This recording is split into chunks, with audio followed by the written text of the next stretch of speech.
son is the economics minister, or whatever you call it, advisor, based in the New York consulate office when I was there. This is... Okay. Yeah. Great.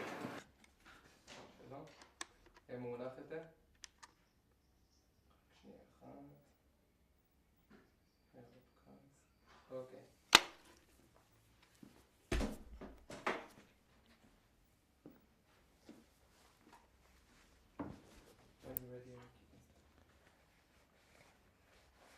Hi, I'm Aryeh Halivni is sitting here with Harold Katz in Ramat HaSharon on June 14th, 2007. Why don't you begin by telling us a little bit about where you were born and growing up? Well, briefly, I was born actually in a small town in Romania, my mother's hometown called Vaslui. But my parents, my father was also Romanian from a nearby town called Botoșani. When I was about 3 months old, my parents emigrated and came to America, 1921, bringing me a babe in arms to the United States. We promptly settled in Savannah, Georgia, where my father was a Hebrew teacher, a Baal Koreh, Baal Tefillah, Shochet, until age 7, at which point my father got a permanent position in Terra Haute, Indiana, at Temple B'nai Abraham. It was a new Orthodox synagogue in Terra Haute, where he was acting rabbi, but he stopped his shechita, and he limited himself to teaching and to being the chazan, where I grew up until I went off to college in 1939.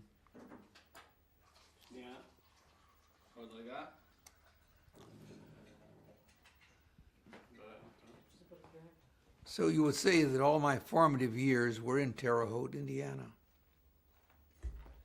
Thank you.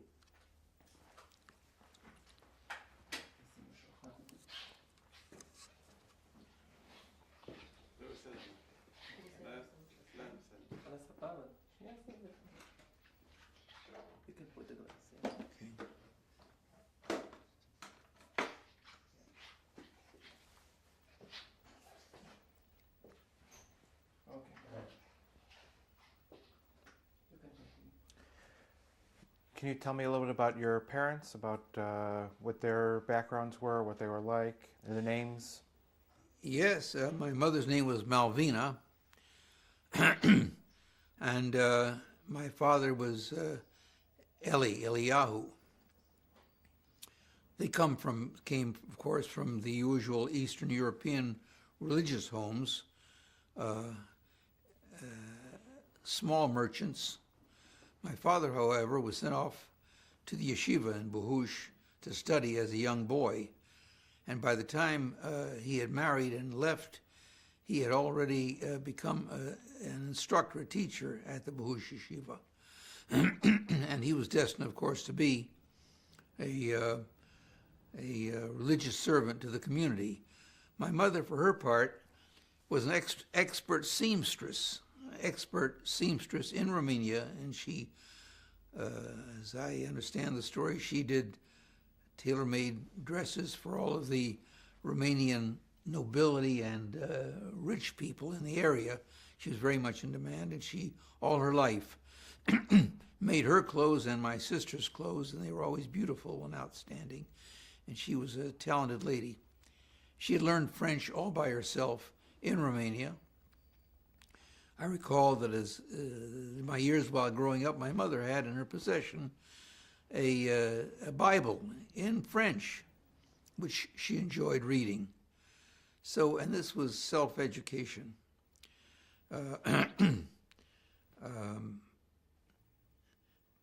In Savannah and again in Terre Haute, we had an Orthodox home, modern Orthodox, even by those standards at the time. We were kosher, of course, and observant in every way. And I grew up feeling this was perfectly natural, with a faith in God, without any question about the obligation to observe the mitzvot. I didn't wear peyot, and I didn't even wear a kippah. My father didn't have peyot, but he did wear a kippah. And so it went into our days in Terra Haute, where I first entered the first year of grade school. Even in Terra Haute, we were sort of an encapsulated entity of our own in an otherwise alien, non-Jewish atmosphere. And it never seemed strange to me. I felt perfectly comfortable being religiously orthodox at home and integrating with my fellow students and the high school routine and the junior high school routine outside of the house.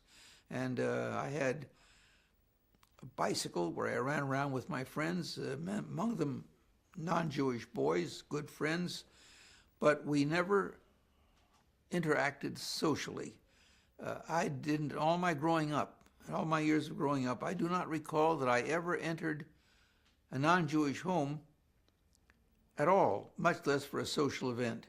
And when I had a birthday party when I was very young, or later on I went to other people's homes for some sort of a celebration, it was only into Jewish homes with Jewish boys and girls such as there were. We didn't go, I never attended a party in a non-Jewish home without any sense of hostility or strangeness or discomfort. It just wasn't the way it was done. It was a different, at some point, it was a cut-off world. We had our Jewish world and they had their world, and there was a lot of integration in some areas, but once you crossed the line, it was yours. Yeah. The holidays came.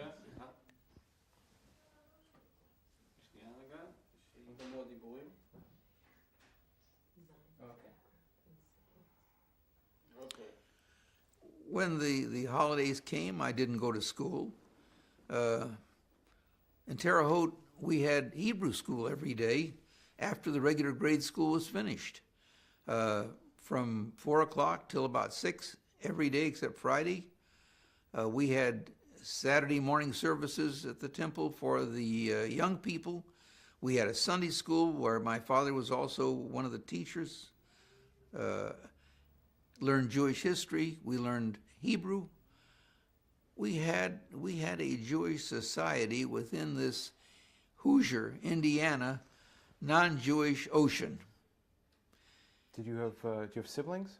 I had a sister. She's passed away a few years ago, younger than me by 14 months. And she shared the same experience and the same orientation. She never developed a Zionist proclivity as I did. And while she was always a nice Jewish lady, she was ended up more or less assimilated and less overtly Jewish, although she certainly was identified as a Jew. She's a bright lady. She was a psychiatric social worker in Houston where she passed away. Did you feel American? I felt very American. I excelled in my studies in grade school and in high school. I was the valedictorian of my class in high school. In junior high school, I won the gold pin, the Sarah Scott gold pin for having the best marks and the best collateral extracurricular activities. And I was not only comfortable with it, I excelled in the non-Jewish world. And at high school, I was captain of the debating team. I went to the national speech tournament with my group.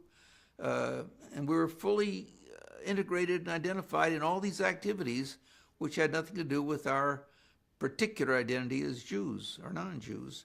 For example, when we used to travel for debate tournaments to Purdue or to Indiana University in Lafayette or other cities in in Indiana for inter-high school debates. These always took place on a Saturday morning. I recall that when we were going to debate at Purdue or Indiana University, I left school on Friday afternoon. I took a bus to the university by myself.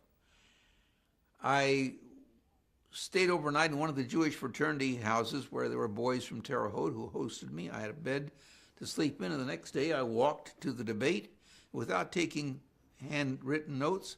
I carried on the debate, and the team and the parent who came and my sainted high school teacher, Winifred Ray, marvelous woman, they all waited with me Saturday until we saw 3 stars in the sky. And then we all got in the car and we came home. And this was accepted.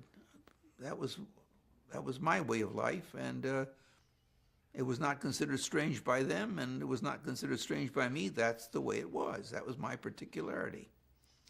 And I had no embarrassment or no difficulty in hewing to that, and that's how I felt. Were you involved in any type of youth movements or? Yes, we had a adult Zionist organization in Terre Haute. I'll give you a background for a moment on that. One of the leading lady was a lady named Mrs. Tatelman. She and her husband were friends of Ben Zvi. How that came about, I don't know. Ultimately, they made Aliyah, and they bought their house next to Ben Zvi's, I think in Ashkelon. Anyway, she and my father were 2 of the leading Zionists, and a man named Zussman, who also made Aliyah in due course. His son is still living here, I'm sure. They, with their assistance, we organized a Young Judea chapter in Terre Haute. And in my junior year of high school, I guess it may have been my senior year, I was chairman of the first Young Judea chapter in Terre Haute. I remember they gave me a gavel, and we organized all such Jewish teenagers as there were, and there weren't that many. We only had 200 families all in all, into a Young Judea club. And I recall going to the Young Judea Convention in Des Moines, Iowa, the Midwestern Young Judea Convention. And we had, and I even won a medal for the swimming competition, 50-meter swimming. And I don't know what's happened to it. For many years, I had this Young Judea medal for being the champion Young Judea 50-meter swimmer, Midwest region. What happened to Young Judea after I went off to college, I don't know. I suspect that it petered out. But this was at least my early identification with the formal organized Zionist movement. And of course, it meant to the extent that we understood the divisions within Zionism, we were considered general Zionists. And were you following news or events that were happening in Palestine at that time, or? No, in Terre Haute there wasn't much access to news. We had the local newspaper, but there was a ZOA publication, which we did receive, or rather, if it wasn't the ZOA, I think it may have been a B'nai B'rith publication. But we did get that in the house, but it was not terribly informative, and there wasn't much news to be had, and there wasn't really much news generated in Palestine that would have any serious international interest. It was more local than international. We knew about the Arab riots, for example. We heard talk about it at home, but we didn't have literature, and we didn't have radio, and there was no television, of course. And it was small-town Indiana, out of the mainstream. We didn't have people who were passing through on their way from Europe into the United States to California or back. That didn't happen in Terre Haute, so we didn't even get that kind of seeding, that kind of stimulus as we had, for example, all the years I was in Boston, where it was constantly seething with information, new people and ideas and organizations and so on. That didn't happen in Terre Haute. However, when I did go off to Harvard College for my freshman year, and I'll digress later on for something interesting which you may not want to include. When I did go off to Harvard my freshman year, the first thing I did was to seek out Jewish students. And towards the end of my freshman year, I found that there was an Avuka organization in Harvard. This was the Student Zionist Federation, again under the sponsorship of the General Zionist Organization, Youth Commission. And these were, for the most part, Jewish boys and girls who were from the Boston area, from Roxbury, Dorchester, Brookline. And they came from more sophisticated homes and more world-oriented, and they formed the Avuka organization. They were the principal members. And I don't recall that we had more than one or two members outside of the Boston area, except for myself, because I looked for them, gravitated towards them, and joined them, and became a member of Avuka, and subsequently with Millie Katz, at the time was her name now, Millie Guberman. She was president finally of the New England region, and I was her vice president. This is the development. And of course, it provided the entree to a Zionist education. We had summer camp, we had lectures, we had senior advisors, and it began to flesh out. So that when I came to write my honors thesis my senior year in the field of government and philosophy, I chose political theory of the early Zionist movement for my honors thesis.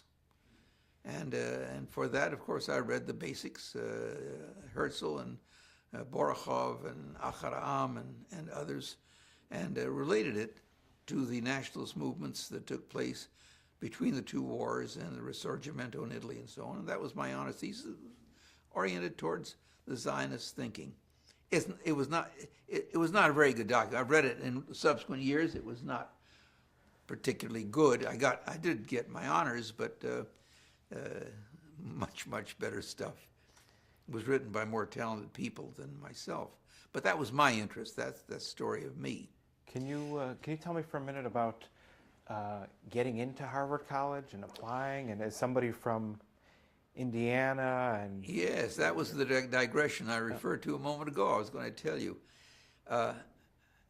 I didn't know too much about universities, or particularly about Eastern universities, and certainly not about Harvard. I had no way of being exposed to that kind of thing. We didn't know about that kind of thing. And I didn't think too much about it, but I thought I would be going to the local university. But as I said, I was valedictorian. I had on a straight A record from junior high school on and through high school. And Winifred Ray, whom I mentioned before, was our debate coach, teacher in Wiley High School. She had a ferocious, protective attitude towards her people. She loved her students. And she was an unmarried lady, no children, and she was protective, and she was a tigress about making sure that we were on the right path and realized our potential. She guided me into competing for the Harvard Club of Indiana scholarship to Harvard, tuition scholarship. The chairman of the Harvard Club of Indiana at that time was a man named Alex Vonnegut. He's the uncle of Kurt Vonnegut. Kurt Vonnegut comes from Indianapolis originally. This is his uncle Alex, who's mentioned in his books from time to time. He's an insurance man in Indianapolis. There was a doctor in Terre Haute who was a graduate of the Harvard Medical School, whom Miss Ray persuaded to write letters of recommendation for me and to go to bat for me. And I was awarded the Harvard Club of Indiana Scholarship to Harvard, which at that time paid tuition for the first year. I don't recall how much it was, but it was something nominal. And with that scholarship, I was able to get a job at the Harvard College, waiting tables in the freshman dining hall. These were jobs reserved for poor boys, scholarship students. We were granted rooms. Certain rooms were set aside for the boys who needed the scholarships. And the tuition was paid by the Harvard Club of Indiana, and I was awarded, I don't recall exactly how it came about, but I don't recall that I ever paid for my room at Harvard. And for my board, I waited tables, and I was permitted to eat. But among the among the people who were freshman waiters with me was one fellow student who became a professor at the Harvard Law School eventually. Do you remember his name? Yes, I will think of it. In my sophomore year, my roommate was one Norman Mailer, the naked and the dead Norman Mailer, who was a freshman, who was my sophomore roommate. I'm sorry, it was my junior year he was my roommate at Dunster House. In my junior year, we were roommates. And at that time, Norman had won, during that period, he won the first prize for the National College Short Story Contest. He wrote a story called The Happiest Day of My Life. And it was a very good story. And when it was reviewed, he said that the reviewer found meanings in his story that he himself hadn't intended to put in, but it was there from his own intuition. And that was the beginning of Norman Mailer's literary career. Unfortunately, Norman never wrote a Jewish novel. He never, as far as I know, ever came to Israel and never wrote anything closer to Israel than writing his own worldview of Jesus.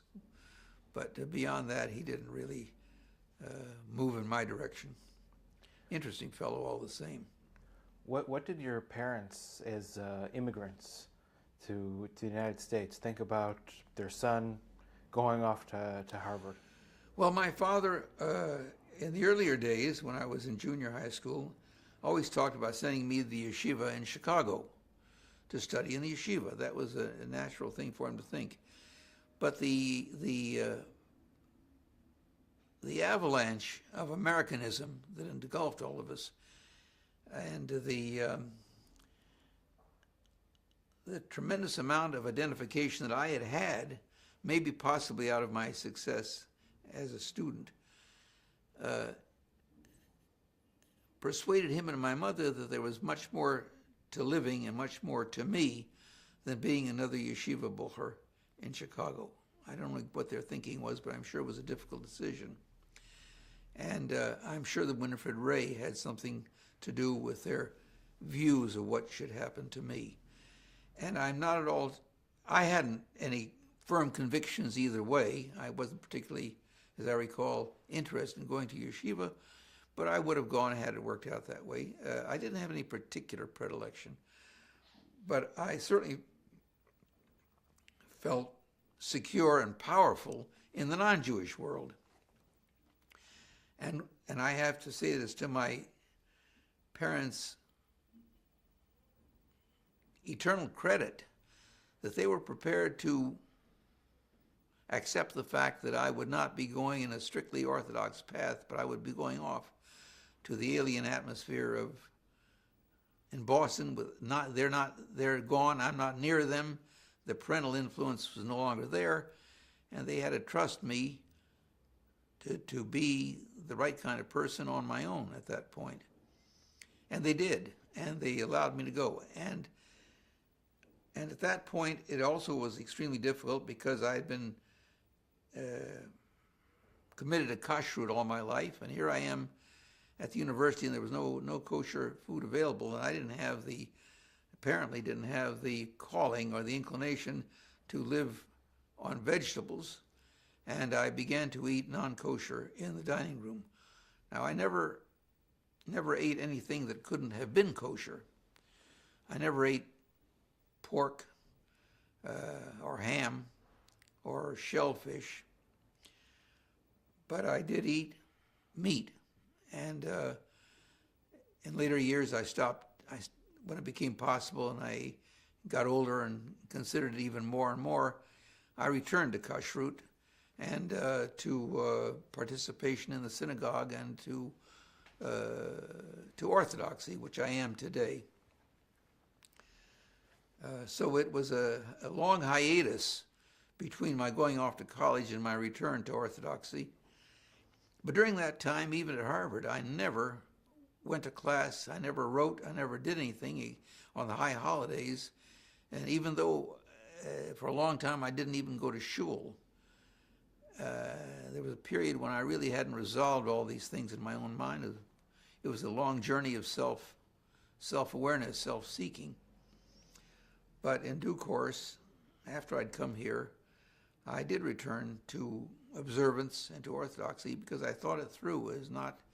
I didn't have an epiphany. I just thought it through and concluded that it was necessary for a complete, honest life.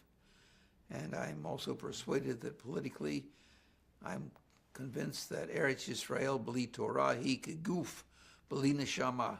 I take that as a mantra. And I think that those today, if I may again digress, who don't understand that, who don't accept that, and particularly in our leadership, they've lost their way. And the younger people find it perfectly natural to emigrate and look for the good life in the United States because they've lost the sense of identity with history and with our land and with the spiritual side of Zionism as distinct from the political side, which requires that we have a refuge from Holocaust, which is political and pragmatic, but it's certainly not sufficient. So during the period we're talking about when I was in college, I was on a journey, so to speak, a personal journey in finding myself, and agonized a great deal over what my obligation was to the world, and even indeed why should I be a Jew? Or as Avram Borg now says, a citizen of the world. I wrestled with these problems. I remember once going to see Gaetano Salvemini.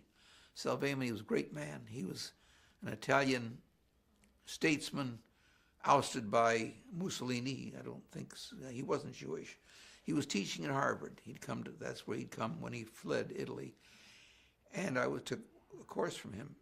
And I thought Salvemini was a fellow to discuss this subject with, and I went to see Salvemini.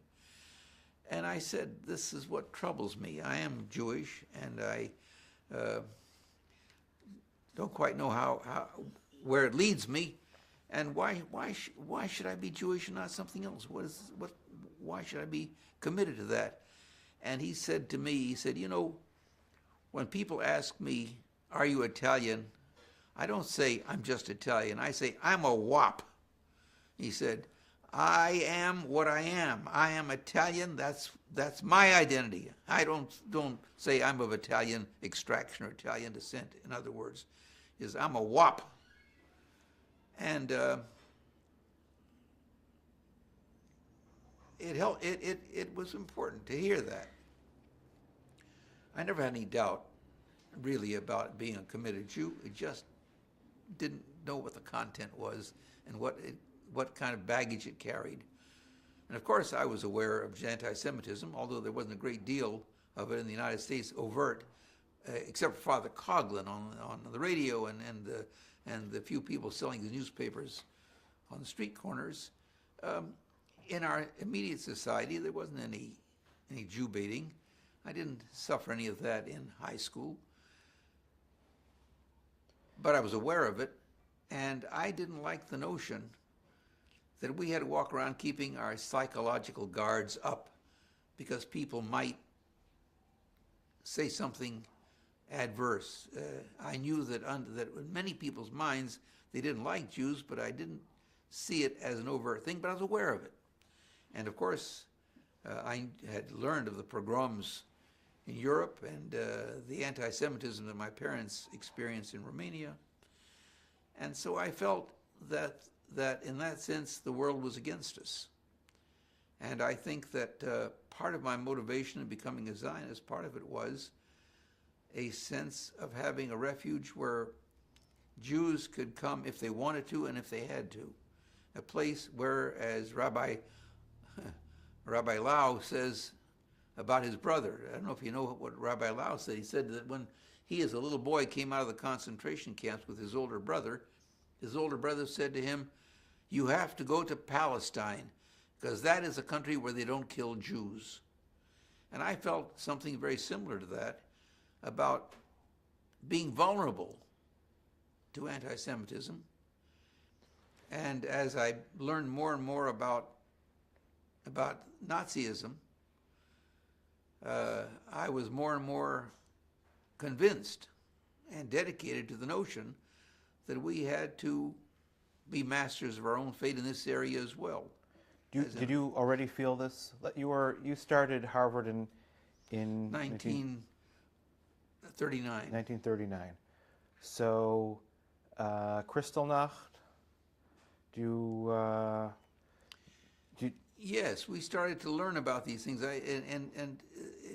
As Nazism developed, then now of course I was in Boston. I had newspapers, and much more sophistication in international affairs. And of course I knew about Kristallnacht. I knew about the Nazis, and it was very much part of my formative thinking.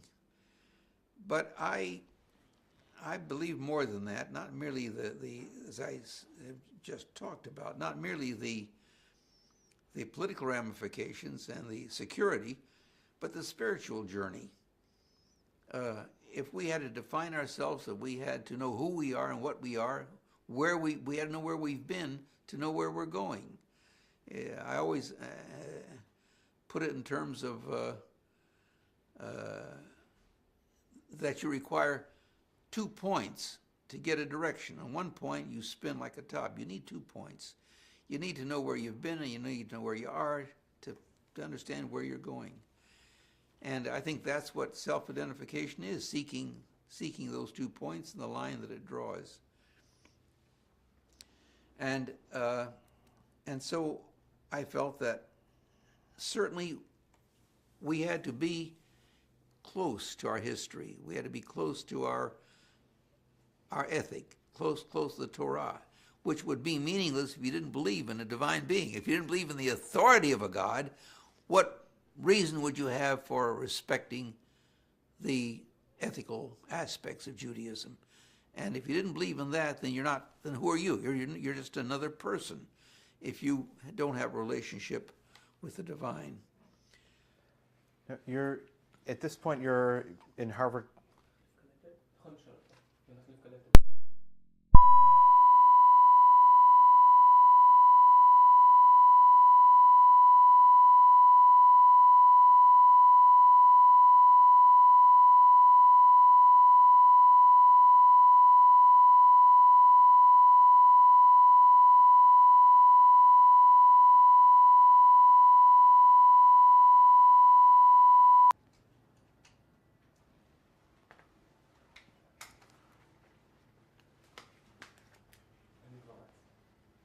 Okay.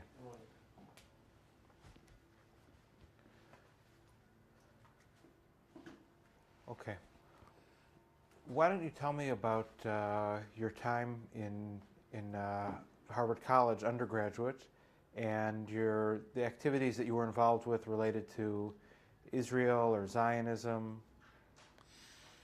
Yes, as an undergraduate, I followed the same pattern, the same routine as all students. I mean, our studies were the most important thing. Of course, I didn't have any money. I was working all the time, and I had all kinds of jobs to give me pocket money. My father was a small-town rabbi, and he and my mother were very careful about finances. My father was helping all of his sisters in Romania he sent them dowries scrape together dowries from his meager earnings so his sisters could get married. And so he didn't have any money to give me. I didn't expect anything from my parents. And I had various jobs.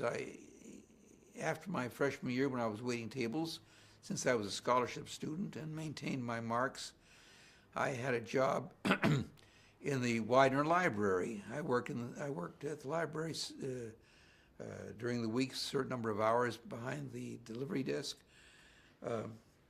In the mornings, for a period of time, I delivered the Harvard Crimson. I'd get up early in the morning before everybody else, and I would go take my papers, and I'd make the rounds in all the houses, the dormitories, we called them houses, Harvard houses, leaving the Harvard Crimson at the door so that when my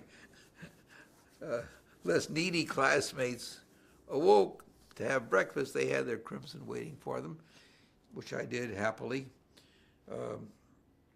Sometimes I worked in the restaurant across the way, washing pots and pans for meals. The summers came along. I didn't have the money to travel back to Terre Haute and back again round trip. I needed money to live.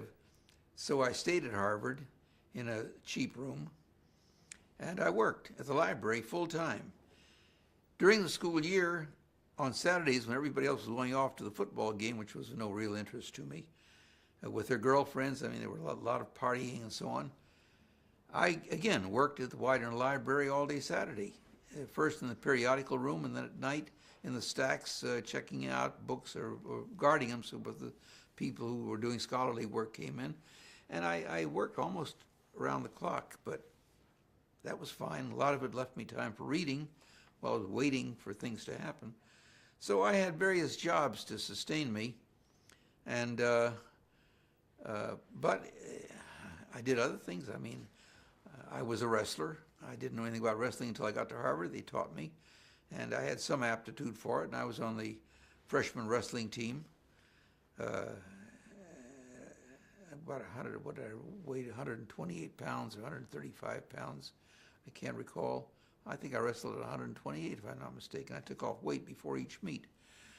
And I wrestled for Dunster House. It was unimportant. It's one of the things that students did. Everybody did something. That's what I did.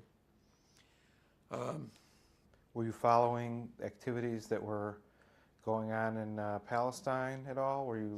Well, yes. In Avuka, we were getting lectures. People would. Sure, there was a lot of talk, a lot of information came our way, of course. Visitors from Palestine? Yes, we had shlichim, and we had also professors from various universities in the East who were interested in student Zionism and came and spoke to us. If I think a while, I'll think of some of the names who came. We had senior people, I mean, really serious, creditable people who took an interest in us, and that gave us further confidence and momentum and gravitas, if you like that word. It was an education. In summertime, we had a summer Avuka camp, and we got to know the Hashomer Sayer people who were in their training, and that was an influence. These were very dedicated young men and women, people the likes of which I had never met before. And I had great admiration for them. I mean, they were real people. They were quite different from the fellow students at Harvard.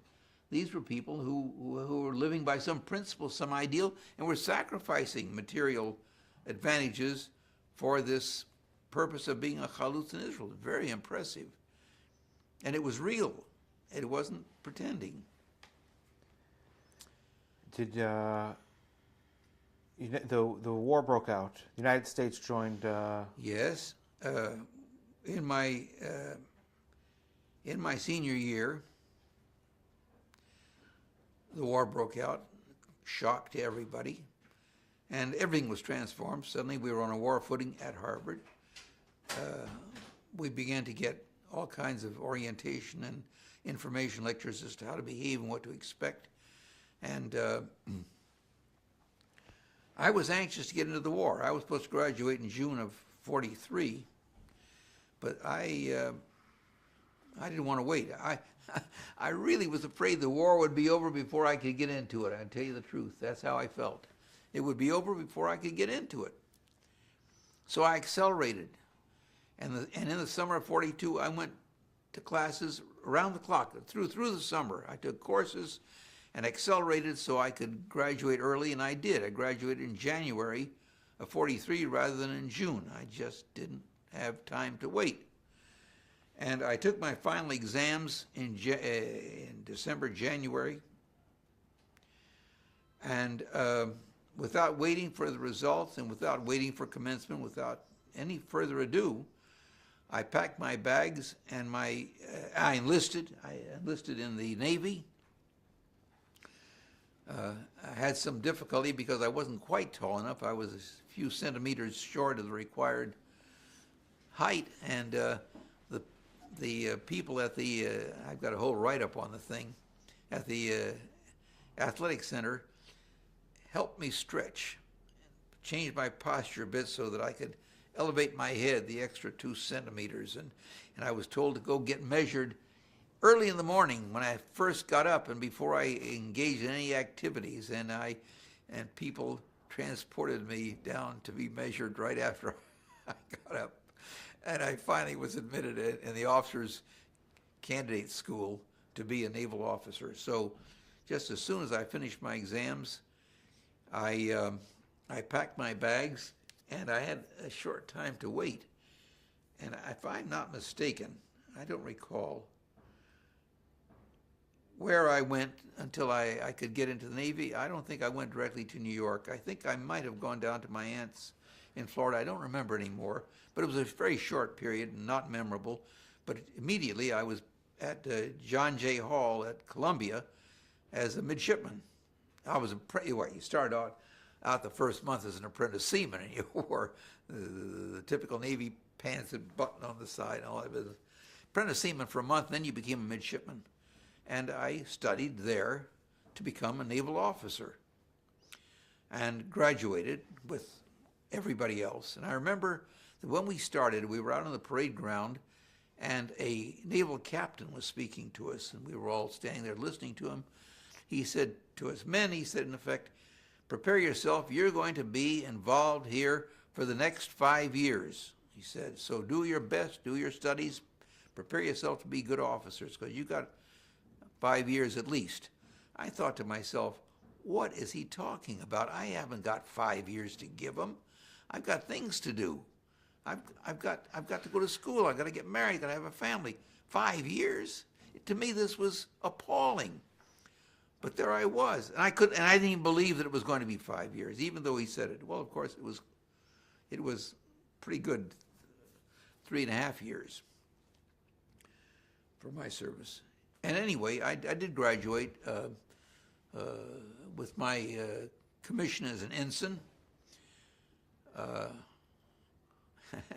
One of the people who was in midshipman school with me and also had been a freshman waiter, lovely guy named John Blum, B-L-U-M, later became a professor of history, I think at Yale, and a very solid guy, John Blum, college classmate and a classmate at the midshipman school. I don't know where John went for his service, but they sent me, and I requested submarines or destroyers, and they sent me to destroyers. And so from there I was sent off, and I began my service in the Navy, in the U.S. Navy. And are you interested in hearing about the Navy, or is that just a... I'll make it short. I did go to board a destroyer. We served in the Pacific. We were 9 major engagements against the Japanese, which meant that on my Pacific Theater ribbon I have 9 battle stars. That means we fired our guns in anger 9 times. And we were attacked by Japanese Zeros and their kamikaze pilots. We were in the war. I mean, we were in a shooting war. My position on the ship was in charge of a 40 millimeter gun battery on the fantail. I controlled that group, that gun. On the other side of the fantail, and the other 40 millimeter battery was another college classmate, whom I didn't know in college at all. He was a very nice guy. He was from the very old Boston families, very patrician, and he was right alongside me in his gun battery, and we were under attack. We shot at Japanese Bettys, Japanese Zeros. I think my gun brought down one, but everybody else was shooting at the same time. The sky was full of tracers, and the plane went into the water before it hit our ship, and we were firing at him also. At one point, a torpedo launched by one of the Japanese torpedo planes. We were in the screen, by the way, with the cruisers and battleships in the center. The destroyers were in the screen. They had to get past us to get to the battleships. This Japanese plane had launched a torpedo headed for one of the cruisers, the battle wagons, and we saw it coming. Actually, it was coming from our port side. That's from that side. Ship going that way. I could see it. I could see the wake coming towards us. There's nothing anybody can do. You just watch it and wait for the explosion. And I flexed my knees, thinking that I didn't want to break my legs if I could avoid it. And it passed under us. The depth setting was lower than the depth of the destroyer and went on wherever it went. And later on I said to one of the chief mates, I said, "Chief, did you see that wake?" He says, "I did." He said, "I saw it." He says, "and I just lifted my left leg and let it pass under." Well, anyway, that was at the end of the war. Towards the end of the war, when we went into decommissioning, I was promoted. I was executive officer of the destroyer, but I was a deck officer during the whole time, and I had naval experience, and I knew something about ships. So that ultimately, when we came to Aliyah, I was made first mate of the Hatikva, and Murray Greenfield was my second mate, and my good friend Hugh McDonald, about whom I will talk, was a seaman, and it was a naval experience that helped me in Aliyah. And when you finished,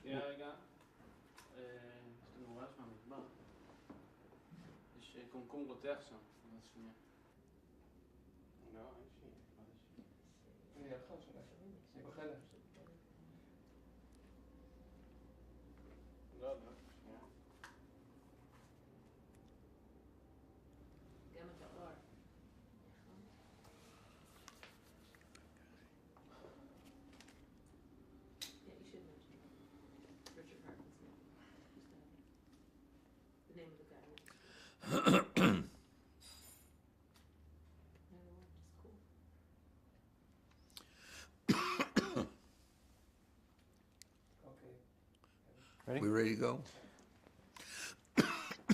I had mentioned that the officer of the gun battery alongside me was a classmate. I recall his name now. It was Dick Harding, George Richard Harding. Really, really nice guy. Lived in Providence in recent years. Last I heard, he was in Providence. But to get to the end of the service, at the end of the war, I was determined to go to the Harvard Law School. I think I applied even before I left the ship, and I was admitted to the Harvard Law School. So when I was demobilized, I went directly to law school. I went to see my parents, who at that time my father had left Terra Haute, and he was now in Minneapolis. What year is this? No, I'm sorry about that. During the war, he'd gone to Minneapolis. After the war, when I was demobilized, he was already in Newport, Rhode Island. My father went to Newport. Did I say this in my earlier information about my parents? You didn't get up to Minneapolis or Newport. Okay. I'll bring it in now. I'll talk about it. Okay. Start again. Okay. By the end of the war, my my father had now found a position in Newport, Rhode Island, where he stayed for many years as rabbi at the Touro Synagogue, the oldest synagogue in America. And those were the happiest years, I think, that my father and mother ever had. It was just a very civilized, fine community. And he spent those years among nice people. And those were, for my mother and father, those were golden years. And they were there, I don't know, 14 years or more. And his picture is still there at the Touro Synagogue. So at the end of the war, they were already there. I went to Newport for a short stay to visit with my parents before I went back to Cambridge to the Harvard Law School. And I entered almost immediately with the class that was scheduled to graduate in 1948, I think. So what year is this? You're starting now? Now I'm starting law school. It's now it's now 46. I entered the law school. I hope I'm exactly accurate on my dates. It may have been the end of the year, beginning of the next year. I entered the Harvard Law School, and it was a curious feeling because for the last number of years you were doing very responsible things. You were an officer, you were under fire, you had command, you were in a chain of command, you had a captain above you, you had men below you, and so on, and you were a man among men. Suddenly you're in the Harvard Law School, and again, you're a child sitting at the father's feet. You've got professors, and you don't know anything, and you really don't. It's a whole new language, whole new field of learning, and you've got the wise men at the top, and you're back in a psychological subservience. Not that you couldn't accept it, not that you were hostile to it, but it was a big change in your orientation. And I think we all felt it. And it took some doing to be able to get into the rhythms of study, but we did. It was towards the end of my first year. Let's get back to where I went. I found a room in a house, a rooming house for students. There weren't sufficient dormitories to accommodate everybody at the law school at the time. Today they've expanded enormously. But I went to a house with several other students hiring rooms. One of them was a fellow named Hugh McDonald. He was originally from California. Big fellow, handsome guy, red hair, athletic. And I'll say it simply, he had probably the sharpest, most steel-trap mind of anybody I've ever known. He was brilliant. And again, a real guy. You know, he was a macho guy. He and I became friends. For one reason or the other, we really became buddies in law school. Hugh didn't have, at that time, a lot of patience for this bit-by-bit study, this parsing of cases and thinking things through carefully and sitting long periods of time.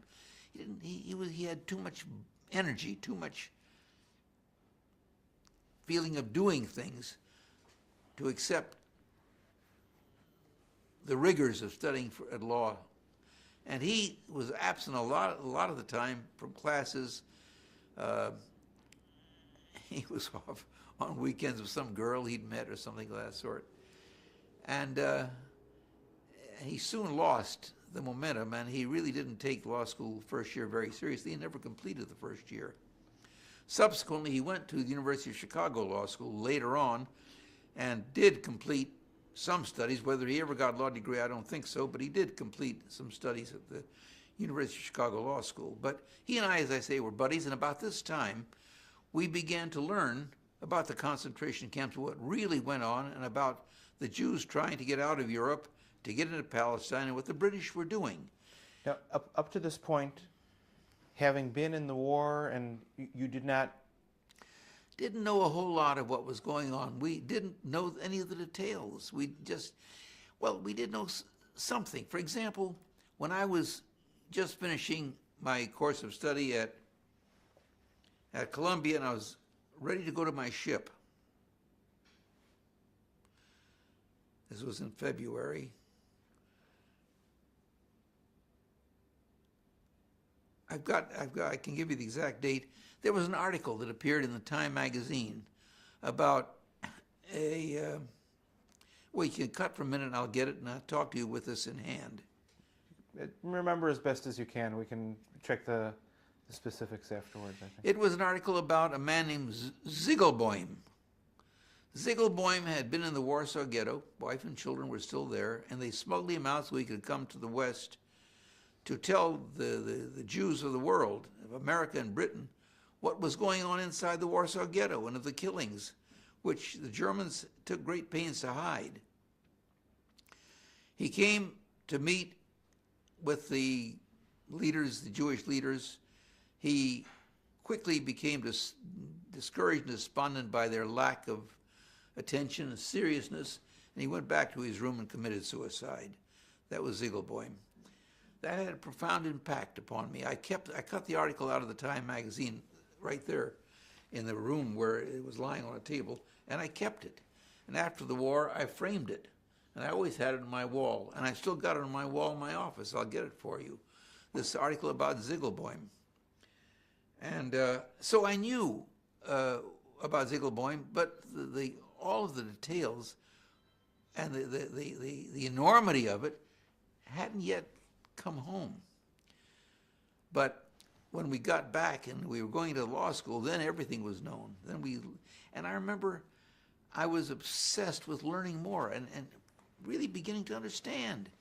And I know that at one point I read that there was a United Jewish Appeal meeting in some temple, and they were going to show films of the Warsaw Ghetto before the war, before the end. And I went down there that Sunday morning to see that snippet of film. I just felt that I had to get as close to it as I could. I had this obsession. So when we learned about the Jews trying to get to Palestine, and at that time, I.F. Stone's book, Underground to Palestine, was published. He had written 2 Pulitzer Prize-winning articles for PM, I think it was, about his trip on one of the earlier Aliyah ships, I.F. Stone. And he wrote these articles that won Pulitzer Prize, and they put them in a book called Underground to Palestine, in which he talked about the Aliyah ship he was on. And so we now learned that there was such a thing as Aliyah, and Hugh and I decided that we had to do it. I mean, we couldn't just sit in law school while this was going on. This was history being made. This was, I felt that Jews like myself, people from Romania, where I was born, a Jew from Romania, these people had paid an enormous price in torture and death and loss of relatives and children torn from their mothers, all of that. And I am, not by any order of providence, by sheer chance. And I, by sheer chance, grew up in the United States, nurtured, school, place to eat and sleep all the time, secure. And there was an imbalance here, a real imbalance. I had the good life, and they had horror. It was an imbalance that had to be righted. It could never be righted, but I had to do what I could towards righting it. I had to move towards righting it. That's how I felt. Hugh felt the injustice of the Holocaust, and he felt the justice of the Jews coming to Palestine, the right of the Jews to have a Jewish state. And so he and I decided to leave the law school at the end of the first year and sign up if we could. So it was around the Christmas vacation, he and I went to New York, where I was looking for my earlier Abuka contacts, among them Ralph Goldman. And I was Ralph, can you stop for Ralph Goldman was in Avuka? Ralph Goldman was in Avuka, or one of the leaders of our Zionist movement. I'm not sure he was officially Avuka. He was older than us, but we all knew him and looked up to him, as some of the other seniors. And Ralph was one of the people we knew as an older guy who shared our orientation. And through my contacts, I was able to locate something called Palestine Vocational Service. And when I went in there, there was a secretary, and I told her what I'd come for. And she said, wait a minute, she called somebody from the back room. And a fellow named Sam Halpern came out. Sam Halpern later was a member of Kfar Blum. Sam Halpern was also one of the senior guys I had known in Avuka. I had no idea he was there. And I told Sam what I wanted to do, that I wanted to join this Aliyah bet as a sailor. He said, go back to Boston and see Eddie Parsons. Eddie Parsons was a young lawyer, again, one of the seniors. Eddie had been a member of what was called Feldcoup, which was a different organization where they sent, I think he was Feldcoup, where they sent one of their groups to Palestine to come back and report, something of that sort. And Eddie was then a young lawyer in his father's office, and I went to see Eddie and Janet Parsons. I called Eddie. I said, I saw Sam in New York, and he's referred me to you. I'd like to talk to you. He said, he says, come over to the apartment Friday night and have dinner with us. I did. And Janet was getting the food ready, a small apartment. And Eddie and I are talking. I told him that what I wanted to do, and I had my friend Hugh McDonald as well. And Janet came out, and Eddie said to Janet, Harold is going to take a trip. She said, oh, where are you going? He said, Janet, you don't understand. She's going to take the trip. So he said, what do you think? He says, just the pool room bums volunteer with this thing. We got Harvard boys too. Well, Eddie made the arrangements. They vetted Hugh McDonald because he was not Jewish, and I vouched for him, and they checked him. And they told us to wait. So we didn't go back to our second year in law school, just didn't go back. In anticipation of this, I went to see one of my professors, a guy I liked. He had been a colonel in the Marines during the war. He was my property professor, real property. Again, his name escapes me. But I told him what I was going to do. So he said to me, he says, Jesus, Katz, don't let those Arabs get you. And I took that as dire warning of what would happen to me if I got into trouble with the Arabs. But I told him what I was going to do, and I thought somebody at the law school, somebody should know that I was leaving, not because I was just flying away, but I was going to do something serious. So McDonald and I didn't report, just didn't go back. But I did complete my first year, took my exams. We waited for the call, and then after about a week or 10 days of waiting in Cambridge for the call to come in, I got the call one day to report to New York. This is now 1947. So McDonald and I, on the appointed date, took a plane down to New York.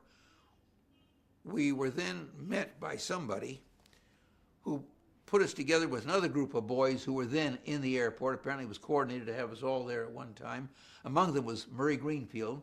That was the first time I met Murray. And they put us on a plane and flew us down to, where was the ship? My memory needs refreshing. They flew us down to our ship in Charleston, South Carolina, I think it was. It started in Miami? Was it? Miami? Huh? Miami, did it start in? It was Miami. They flew us down. We didn't see Miami. We just saw the dockside. That's right. They flew us down to Miami, where they took us dockside, and there was this hulk. When you say they, who do you? The Palmach guys from New York. I don't remember who they were. I just remember that we were following directions. But they were not American. No, they were Israelis, or American Jews. But they said, get on the plane. We got on the plane. Get off the plane. We got off the plane. I had perfect confidence in what we were doing. And as I've said on other occasions, it was a ship that didn't inspire, a boat that didn't inspire confidence. It was a hulk. But we went aboard, and there was a captain there, a non-Jewish captain, who had been hired under the false premises that this was some sort of commercial boat. He later on discovered what we were and was loyal to us and was very good. But I think he came aboard not knowing exactly what he was getting into, but he was a professional captain. The Jews of America, among them Dewey Stone of Boston, Dewey Stone, and together with Paul Schulman, who at that time was a graduate of the Naval Academy, they set up a phony corporation called FB Corporation to buy armaments for Israel, and maybe they also handled some of the funds for the boat. Later on, I found out that the FB Corporation stood for Fuck the British. Pardon the expression. Anyway, we boarded this boat, and right away we were assigned our jobs, and the captain treated me as a proper first mate. Well, I'd been in the Navy, not in the Merchant Marine, and there were many things about the Merchant Marine sailing that I didn't know. For example, I had never had to use, although I learned about them at one time, I never had to worry about running lights and about what it signaled to oncoming ships and how you changed them to give certain messages. And whatever I had learned, I'd forgotten, because during the war, your destroyer ran dark. You never turned lights on at sea. So the first thing the captain said to me was, "Okay, Katz, check the running lights." Well, if ever there was a situation where you learn on the job training, that was it. I managed. Turned switches, looked at lights. No. Lights in order, Captain. And we set out for Baltimore. I should have refreshed my recollection. I haven't thought about this for a while. We had a storm on the way up, and we took a terrible battering. We got to Baltimore, and we put into the shipyard there. Can we cut for a minute while I think? Sure. Cut.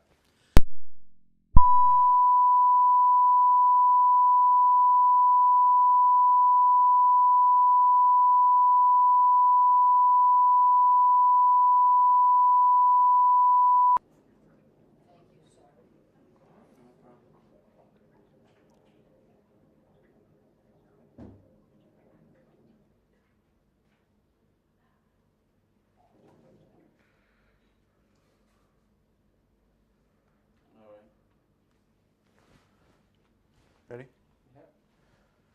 Yes, I'm a little more certain in my memory now. We did start in Miami, and never mind Charleston, we went up to Baltimore, and that's when we took a battering in the storm. We put into Baltimore, where they were waiting for us. They were expecting us.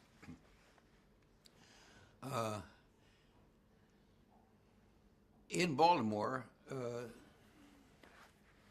we were repaired to get us ready for the trip across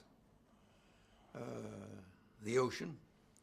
And we were there together with a large ship, which was a Chesapeake Bay steamer called the President Warfield.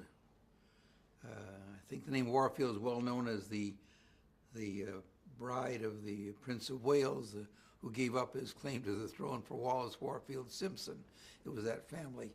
Anyway, the President Warfield, which later became the Exodus. This was the Chesapeake Bay steamer that became famous for the episode with refugees.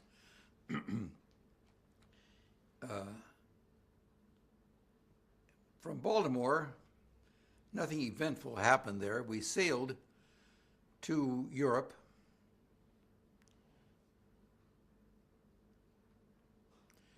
And we put in to the port in Lisbon, in Portugal. It was there that the ship was prepared to receive the Mapilim, our Coast Guard cutter. There was an Israeli waiting for us there. He was a little fellow, about my size, very sharp looking, very, very bright. They called him Captain Diamond, referred to him as Captain Diamond, merchant marine, supposedly captain. Captain Diamond was really Yehoshua Rabinovich. Later on, he changed his name to Yoshua Baharav from Kibbutz Ginosar. He was not only clever, he was a very enterprising, creative kind of undercover agent. How do I else to put it? He was active in Aliyah in the underground and preparing Mapilim coming aboard, arranging for the ships and all the hidden things that had to be done without exposure. He was known also in various times as Pinky. Very interesting fellow. He had arranged with the ship chandlers and with the suppliers and the lumber people to overhaul what's supposed to be a ship from a shipping company that would carry supplies, goods and supplies. And he gave the impression this was going to be the first among many ships to come if this worked out, if they did a good job. Well, I remember that when workmen started to work on our ship, he was there with a pencil and he watched the lumber. And he marked the edges of the lumber with his own numbers and his own markings to make sure that it wasn't stolen, that he could be accounted for. He wanted to know how many kegs of nails there were. He didn't let anything get by him. He wasn't going to allow any of our hard-earned, hard-gotten money to be frittered away by negligence. And he watched everything. For financing, he had a connection in Baltimore with a Jewish couple, and then in Lisbon, he also had a connection, but it was all surreptitious. We prepared our ship, which carried about, as I recall, with about 20 officers and men, as I once said. When it was a Coast Guard cutter, it carried a complement of 20. We prepared this ship so that it could accept and safely carry 1,500 people. We emptied out the hold, emptied it completely, and we prepared it to absorb the maximum number of bodies. And we did that by building wooden shelves from a center corridor, wooden shelves extending out to the sides of the ship, 3 layers high. We marked off, perpendicular to the central corridor, we marked off spaces perhaps no more than a meter and a quarter wide, so that when people came aboard, they would crawl into these spaces. Each one had a place for himself. And when I speak about this, sometimes I say we warehouse people there like loaves of bread on a baker's shelf. That's what we had to do in order to accommodate the numbers we intended to take.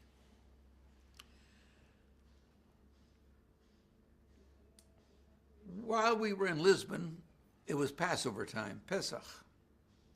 We arranged to have a Seder in Lisbon. We had a soldier on guard, our policeman, Portuguese officer, up on the bridge. And again, that was standard procedure in the port. How to have a Seder without disclosing who we were and what we were. What did he think you were? Well, they just thought we were a merchant ship. We had a code words. We said, we're going to carry bananas to Oklahoma. Those were the code words. Absurd, but that's the way we talked. We're preparing it to carry bananas. This is what everybody said. And they didn't know what we were. But we were all Jews, except for one or two non-Jews who were part of the crew. And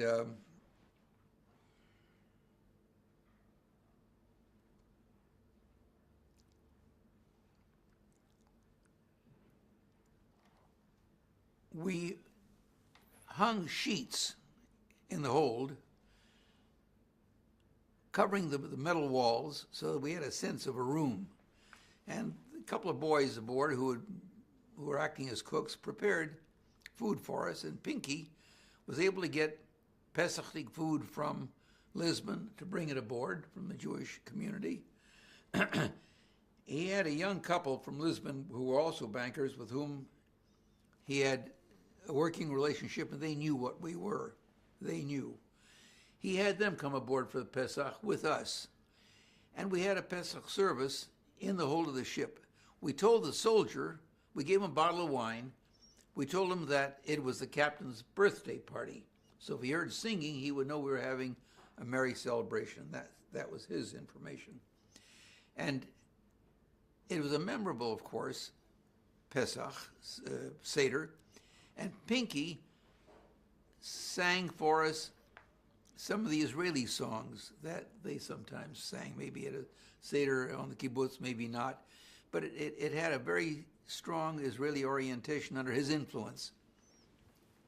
That was Pesach, 1947. We finished preparing it in other ways. Now we have 1,500 people. What do you do about toilets? We handled that by taking huge tin pipes, maybe 1.5 meters in diameter. We cut them in half horizontally so that we had troughs. We fixed those to the sides of the ship, just outside the deck, right alongside the deck. We built seats with wooden planks in triangles so that when you sat down, you could sit down with the wide end of the triangle under your legs. Those were the toilet seats.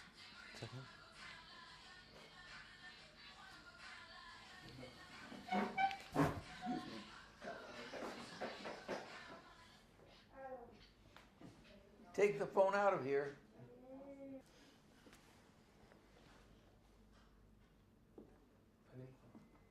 We set up the seat. We made seats by setting up wooden planks, boards at angles to each other, so that when you sat down, you had the open end of the triangle under you, and your backside was over the trough.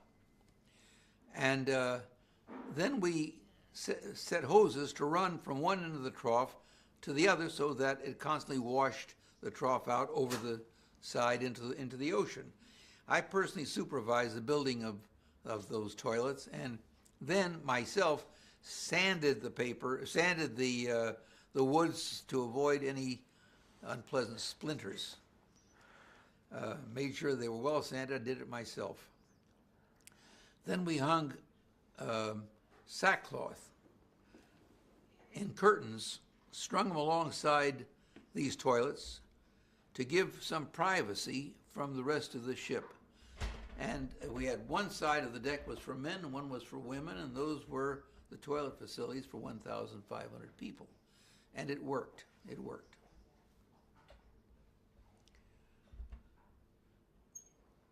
We then took the ship, and we escaped actually from Lisbon. I remember Pinky was on shore and in custody of the local police chief who had come to arrest him. Pinky made his deal with the police chief, I subsequently learned, paid him off, and Rockety was his name, actually came to visit Pinky and Kibbutz Ginosar in subsequent years. So not only did he come afoul of the law, but he made an accomplice out of the law. And he had that capacity. He's passed away since. I was at Ginosar this last week, and I spoke to some of the people about him. He only has one of his children still living on the kibbutz, but they remember him very well. From Lisbon, we set sail to pick up our mapilim. The first thing we did was to stop at Port de Bouc in France to take on supplies. We took on all kinds of things that we would need for our mapilim. Food, we took on diapers for the babies. And this was all coordinated by?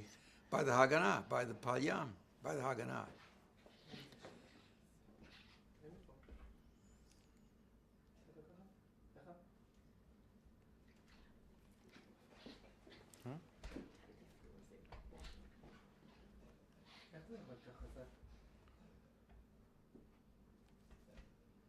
What's the last thing? That you put the supplies on. Huh? That you put the supplies on is already on. It's a quarter to 12, by the way. I've got to tell you, I have a very important 2 o'clock appointment in the Kiryat that I've got to keep. I assume we're 2 going to be done o'clock, by huh? 12:30. I assume we'll be done within an hour. Okay, that'll be good. Okay. No, we will. But I must be there at 2 o'clock. What's the last thing that we You recorded? had just taken on supplies in France, and you're about to, the mapilim were about to. Did he get that? I think he did, yeah? Okay. We took on the necessary things for the women, and it was done very quickly because we were worried that the British would get wind of who we were and where we were, and they would try to stop us from leaving. And sure enough, we did escape just before the British and the authorities came to restrain the ship. And we went in there and we got out very fast. Then we took the ship to the coast of Italy to pick up our mapilim, where they had gathered on the Italian west coast. This was an area dominated by the Italian communists, who at that time were very sympathetic to the efforts by the Jews to establish a state, and they were very anti-British. And this was also an action against the British. The Haganah had arranged for some of the old Italian sea captains to be to control the port area when the mapilim had to come aboard. We went in at night, two separate nights into two different ports, Porto Venere and Bogliasco. We in the middle of the night we were warned, not to speak English, because if these mapilim came aboard and they heard English, they might panic, thinking that it was a British trap or something they didn't understand. Not to speak English. Secondly, we didn't show any lights. Everything had to be done in the dark.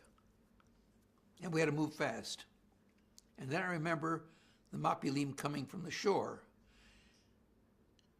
As I've described in the past, they came, the first night they came in inflated rubber rafts, very low silhouette, but you could see the people above the rafts, filled with people, and it looks like spikes sticking up in the air. People above silhouetted against the moonlight on the water.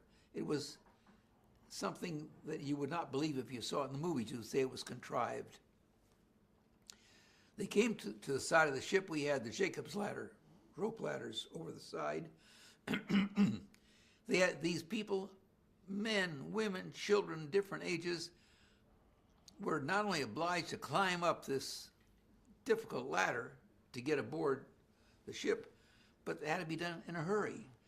And as one of the mapilim told me just a week ago when we had a small reunion, they felt they had to make it because if they fell off the ladder into the water, that would be the end of them. Nobody was there to help them. And they climbed over the ladder, and one of the mapilim told me just last week, she remembers that when she reached the top of the ladder and she was looking out over the rail of the ship, one of the American sailors was looking at her and it said, Kimarain, Kimarain, said in Yiddish. She told me this happened, Kimarain. And I'm sure that's the way our boys tried to do it with whatever Yiddish they had to encourage them to come aboard. When they came aboard, we had it organized so they would go immediately down the corridor into the hold and climb into these shelves and stay there out of the way. There was at one point, 2 sisters came aboard. Most of the time, these were individuals, without relatives, individuals. But 2 sisters came aboard. As I later saw, they had matching numbers on their arms from the concentration camp. Saw that later on. And they got separated in the crowd in this movement, and the one near me started to panic because her sister wasn't there. Managed to calm that down, but the sense that she would lose her sister was so immediate. And I've told this story before that I was down below when an elderly gentleman came down the corridor, and I was urging him to get in, urging people to move, and he stopped me, and he said to me in Yiddish, he said, wait a minute, he said, I was once balabos in my own house. Well, it struck me right in the heart. I mean, and I could imagine my father, who was a dignified man with his own family and boss in his own house, to be in this situation totally devoid of any status and being pushed and ordered and shoved. And there, but for the grace of God, goes my father, or goes me. Of course, he went on about what he was supposed to do. But this is one among the many emotional shocks that we all had, watching all this, and participating. Were you prepared for it at all? Were you? Well, yes, we were. We knew. We wouldn't have been there if we hadn't empathized deeply. We knew, but still, when you see human beings who have individual characteristics, they're not just concepts, they're real people, and there are the numbers, and they all have such stories to tell, and they're Jews. They're like me. We're fellow Jews, and what they've been through. It was a profound experience. It was a transformative experience. Anyway, once we got our people aboard the second night, we repeated the procedure. They came in, this time in small boats, as I recall, and we were loaded and on our way. Now we're headed for Palestine. In an effort to make it appear that we were not a refugee ship, but that we were only a cargo ship, we had put bales, empty boxes and bales on the deck and lashed them to the deck to look like we were carrying cargo. I don't remember how many days we were traveling before we finally had our final act, but en route it was necessary to feed people, to give them what little rations of water were available, and the people were organized into groups when they came aboard. There was an enclave of Beitar, of religious Jews, of Habonim, of Dror Habonim, and there were others who weren't politically designated, but had coalesced into groups in the partisans. And there was that kind of a infrastructure so that each one had a representative that you could deal with. The only running water available was in a little wash basin in my cabin. There was one cabin near the bridge, which I occupied as first mate. McDonald and I shared it. It was double bunk. He had one, I had the other, one over the other. And it was my privilege. So I had the mothers with babies, we must about a half a dozen babies. I had them come one at a time into the cabin, and they would bathe the little babies in this shallow wash basin. We generated water in our boilers, but not enough to give people showers or give them washing water. We had only drinking water. But I remember that. I loved the kids, and up on the deck, when we were standing watch, I had sort of a kindergarten, and the little kids would come up, and they'd play around on the deck. And I had brought with me packages of chewing gum. I had them with me, and I remember giving chewing gum to some of the kids. And I remember particularly one little fellow, he must have been no more than 6 or 7. But he looked, and he had the knowing look of a wise man, of a streetwise guy. He had never had a childhood, never had playtime. He had lived with the partisans, and the people to whom he belonged, the partisan group to whom he belonged, said that when they had to feed him urine because he needed water. When he had a drink, he was thirsty. For a little boy, he was so mature, so smart. But he was a boy at the same time. And I remember he used to love the chewing gum. He called it kaigumi. And he loved kaigumi. But they were kids nonetheless, and they tried to make do with playing on the bridge. And we had a good time. We had a little kindergarten up there. After a couple of days, we were overflown by a big British plane. It looked like a B-29, but I can't be specific. It flew over us, came back and flew over us again. At that point, we realized they had spotted us, they knew who we were, and they knew we were on our way to Palestine. So at that point,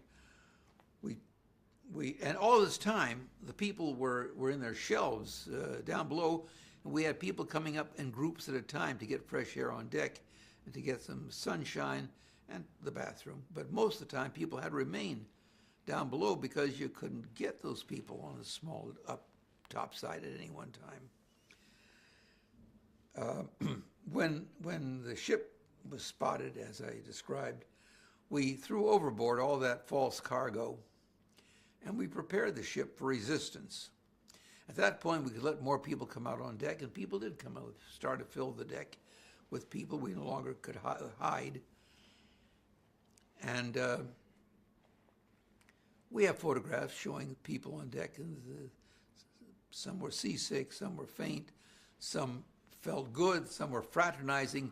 One couple on our ship met on the ship and subsequently married, husband and wife, and the girl's name was Chedva, and they're still romancing to this day. They were part of the Mapilim who came to the mini reunion about a week or 10 days ago at Murray's house. And he may lead you to them, Chedva and her husband. Can't remember his name, but 2 personable people, and they are very interesting, they are very valuable, and they have a good story to tell. And I think they would be excellent people. Shortly after that, the British ships appeared on the horizon, and very soon we were surrounded by the cruiser Ajax and a couple of destroyers. We were still kept our direction to the shores of Palestine, and we intended to resist. At one point, a destroyer came alongside, and he said, "We know who you are. You are overloaded. You are in danger of capsizing. It's a danger to your passengers. We ask you to surrender your ship to us, and we will take you to Cyprus. I want to speak to your captain." Whereupon we took a young fellow, 10 years old. We put a captain's hat on him. We had one. We put him there with a megaphone or a bullhorn, I don't remember. And he said, "I am the captain." At that point, they knew that we were not interested in their negotiations. They pulled away. And then the destroyer came directly towards us. When he got close, he turned sharply away to create backwash waves. And the ship, deliberately, the ship started to rock one side, then the other side. The people on deck got very frightened. They started to run from one side to the other side. So we told them, "Sit down right where you are. Sit down immediately, and they did, and the ship righted itself. The waves were not a problem to the ship. Everybody rushing to one side could have been a problem. The ship righted itself, but unbelievably, in those minutes, that half hour or more, while this was going on, down below, a lady who was pregnant delivered a boy, a child. His name was given him was Daniel Balfour Friedman. There were nurses among the refugees who helped with the delivery, and they're available. Here, those people are available. Murray will know who they are. They're available today to talk to them. We had a grand reunion some years ago. When was it? 1988, 1987. We had a reunion, and many, many more people showed up, including the nurses who remembered giving birth to the boy. Now, we try to find this young fellow. We found the boy who was the captain. We found him. But I tracked the other people down, and it turned out they'd been on a kibbutz. People remembered them. They'd been in Ulpan, and then they left the country, and that was a big disappointment. And these people came on Aliyah Bet on our ship. They wouldn't remain behind. They gave birth, and then they left. So this happens. We are what we are. We aren't all heroes, and we aren't all Farbrenta Zionists. We have all kinds of reasons for doing what we do. So when we went on about our business, then it became clear that we were going to try to make it all the way to Palestine. And as we approached the shores, they prepared to board us, as is their fashion.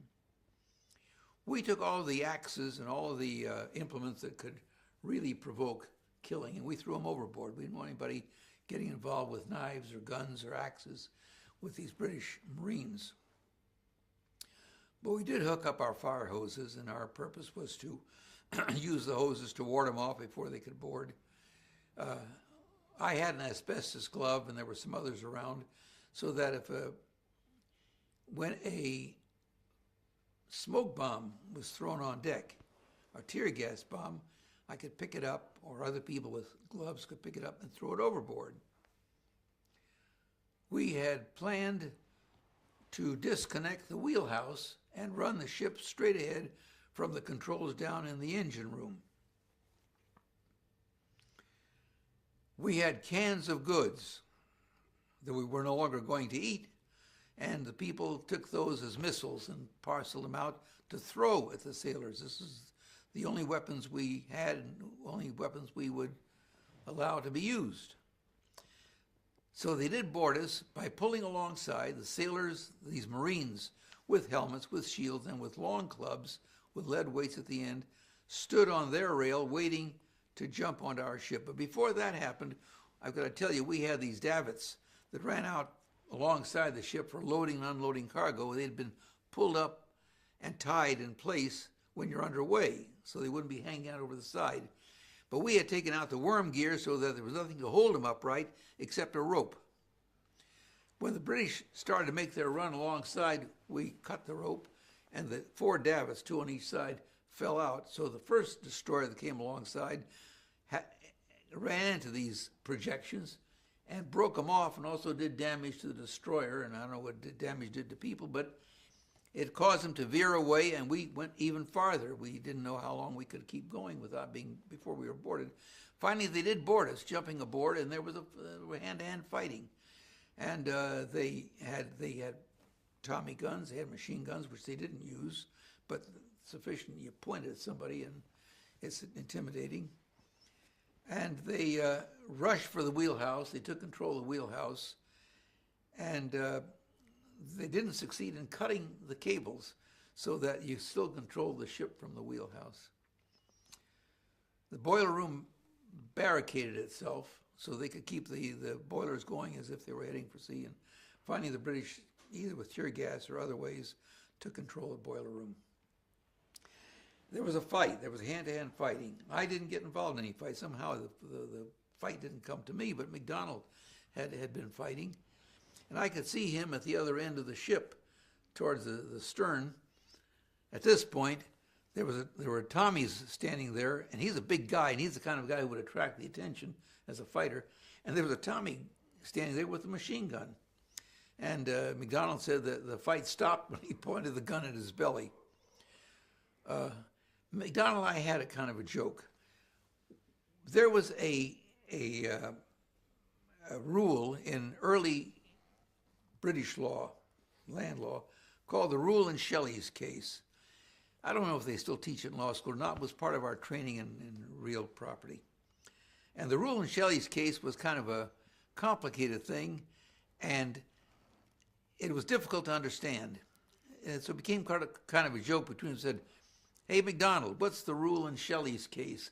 And he asked me, or I asked him at the oddest times. We'd be in some bar in Lisbon, and he turned to me as if to point out how far removed we were from law school. He said, "Hey, Katz, what's the rule in Shelley's case?" We had a pamphlet with us on some point of evidence law that we happened to have with us, and it survived till we got to the camp in Cyprus. And there's a picture of us in the camp looking at this thing, bare to the waist, which was published in the Harvard Law School paper when we got back. Anyway, I see McDonald standing there. He looks at me over here, and he's mouthing, "What's the rule in Shelley's case?" In the middle of all this chaotic business. They then, the destroyers then took our ship in tow to tow us into Haifa Harbor. I planned to escape. So I pared myself down to a pair of shorts, no shirt, no shoes, no socks. And in my pocket of the shorts, I put in a Gillette blade and wax paper and about several yards of dental floss, which I thought I might use as rope if I needed it, or tie something up or somebody. The blade would be a knife if I needed it. And I went back onto the fantail. It was getting dark by this time. And I dropped into the water through the open chock where you would put a hawser. And the people, the Mapilim, standing on the fantail, knew what I was doing. I went into the water to swim to the wreck of the Chaim Arlozorov, which was not too far away, and my beached there. My purpose was to climb aboard the Chaim Arlozorov as best I could, if I could, and stay there for the night. In the morning, make my way to shore where I could find. I would go to any Jewish house and tell them who I was, and I figured it was okay. And the people on the fantail then threw life jackets into the water, thinking that I might need some buoyancy, but I didn't. I swam underwater, and I remember that the British were using their searchlights from the ship, and I could see above the surface the light passing over me on the surface of the water, and I swam as best I could away from the ship, and I came up for air, and I started to swim towards shore. The water was very, very cold, colder than I anticipated. And it was dark, and it was beginning to be very difficult to find out what the direction was for the shore. But I think I knew where I was headed, but it didn't take more than 3, 4, 5, 6, 7 minutes when a motor whaleboat came through the water with British sailors in it and a young officer with a gun, and they saw me. And they came alongside and pulled me into the whaleboat, and where this young ensign, I remember him as a pimply-faced ensign, sat there with this gun pointed, a pistol pointed at me.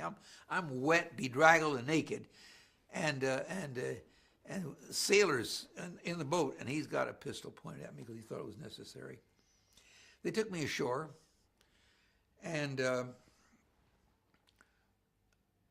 standing there dripping, and an officer now comes up and he says to me, "Do you speak English?"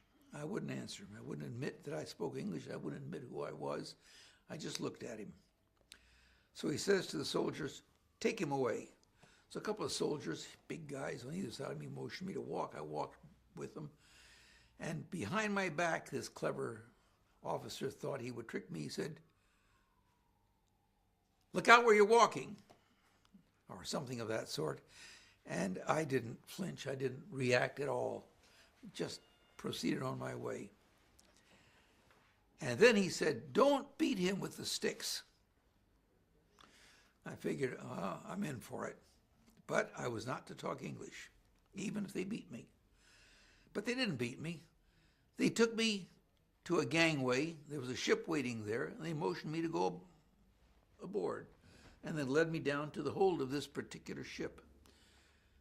And the lights were on, and there were benches and so on, bars on the little windows. And I thought, what the hell is this? Now, what am I doing here? I suspected that either they would try to trick me or that the CID would come. I wasn't sure exactly where I was or why I was there. Then some people started to come in. Looked like mapilim, but I said to myself, these are plants. They're setting them here to see if I can open up and say something. I was in this aura of clandestine. Turns out nothing of the sort. The people coming in were the people from my ship, who in the meanwhile had been brought to the dock, taken off the ship, and put into the hold of this ship, which turned out to be one of the British prison ships that would take us to Cyprus. So here they come. There's nothing dramatic about it at all. Here were my people. A Romanian woman with two young boys recognized me. She knew who I was. And I sort of knew her. I'd seen her.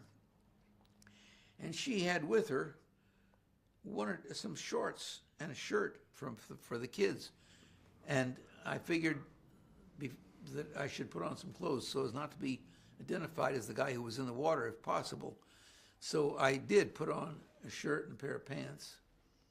But nobody came to look for me. Nobody thought I was worth interrogating. And we set sail for Cyprus. It was as simple as that, with all of our mapilim. We arrived in Cyprus the next morning. They put us on buses and they took us to the gates of a camp. Barbed wire, gates.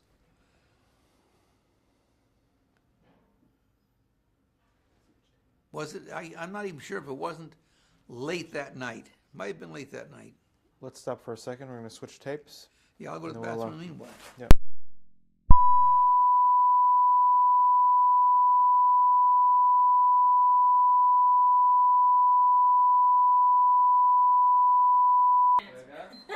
Answer to the camera. But I was curious, I wondered, did you decide together what you were going to do? Did you have a plan of what was going to happen?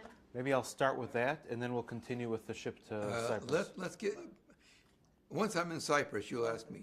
Okay. Try to keep looking to Eric, okay? Not to the side. Oh yeah, I'm sorry. We are all listening, but you talk only with him. Okay? Yeah. I think psychologically I tend to look away because of the light, but I'll be careful. I will help you with the light a bit more.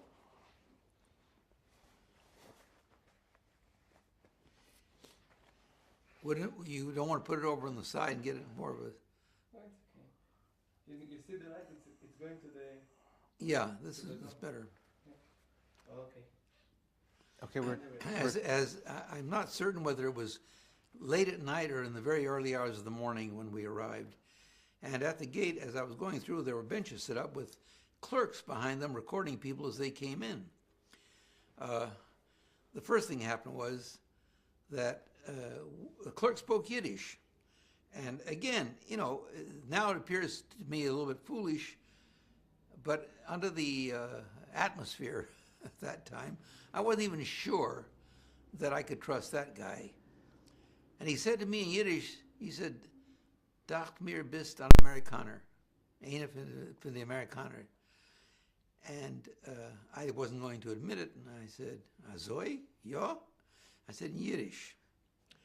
Wouldn't admit, they don't speak English, and wouldn't admit anything. He asked for my name. Well, there was a good-looking girl ahead of me who was registered, and whatever her name was, I don't recall anyway. I said, "That's my name." I gave him that name. I figured maybe would end up in the same tent. Anyway, I never saw her again, but I did carry her name in Cyprus. And there were people on the other side maybe Israelis, but maybe fellows from earlier ships. I don't remember, but somebody that was looking for us and we knew would help us, and gathered the American guys and took us off to a place where we would pitch our own tent. And we did. We had our own enclave right there. Among all the other tents, with Mapilim Moranas, this was where the Americans were, and the Mapilim knew who we were. And we had kind of an affectionate, special status, of course, with these people. We were a curiosity, but they liked us. You know, we were interesting, we were different, we were a curiosity, and we were with them. So it was a good feeling, good atmosphere.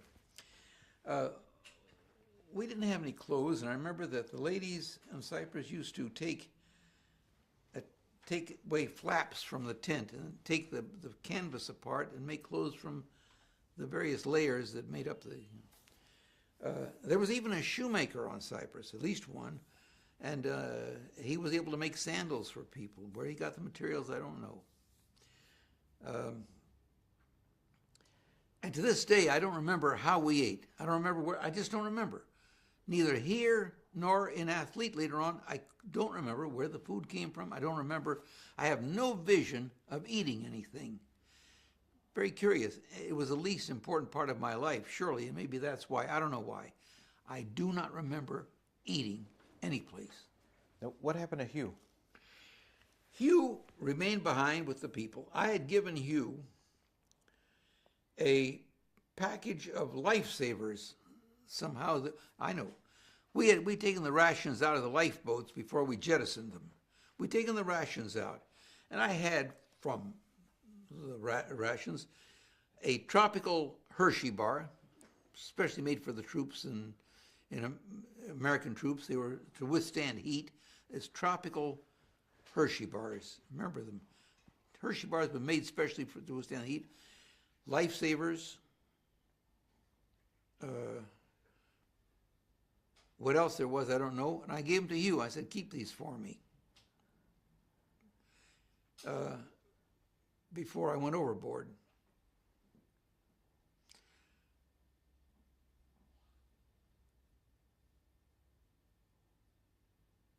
I'm trying to think how we salvaged those things from the ship.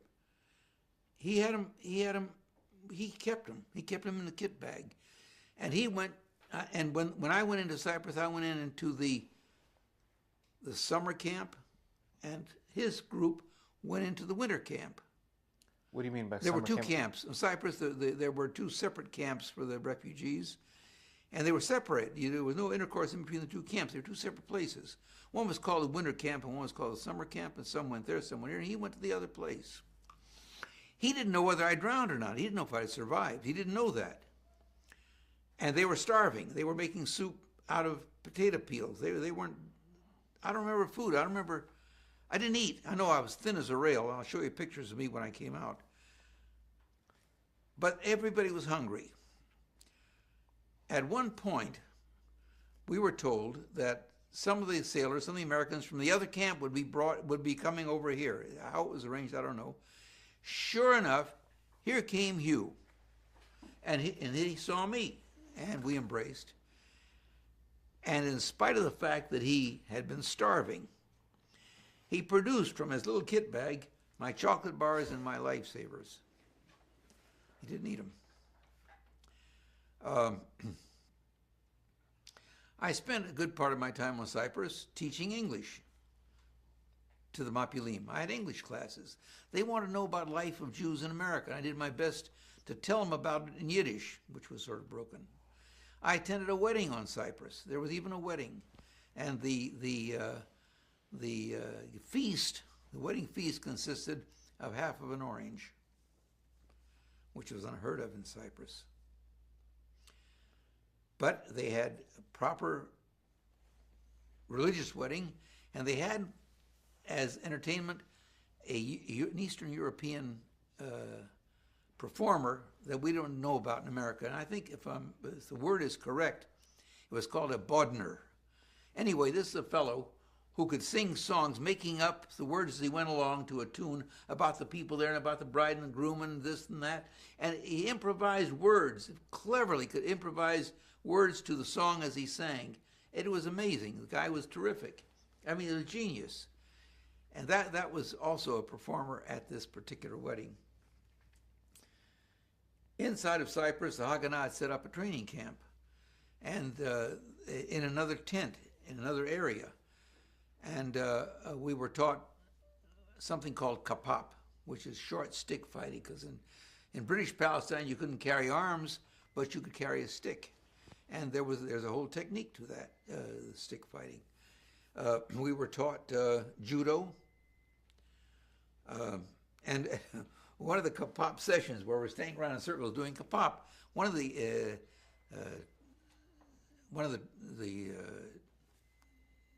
trials is somebody would walk around with a stick, turn on somebody and come down with the stick, and you were supposed to be prepared to block it.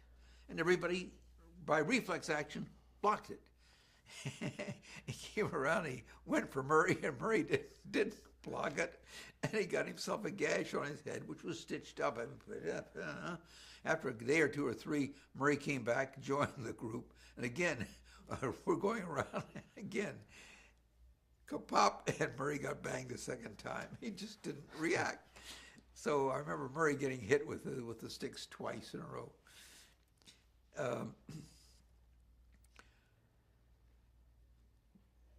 Now, how long were you on Cyprus? I was on Cyprus for 2.5 months. 2.5 months. I remember that there was a group from Holland, a Dutch boy and a couple of Dutch girls who had survived as a group. They were also on Cyprus, and they became friendly. I mean, they were sort of literate people and young people my age, and we got to know each other.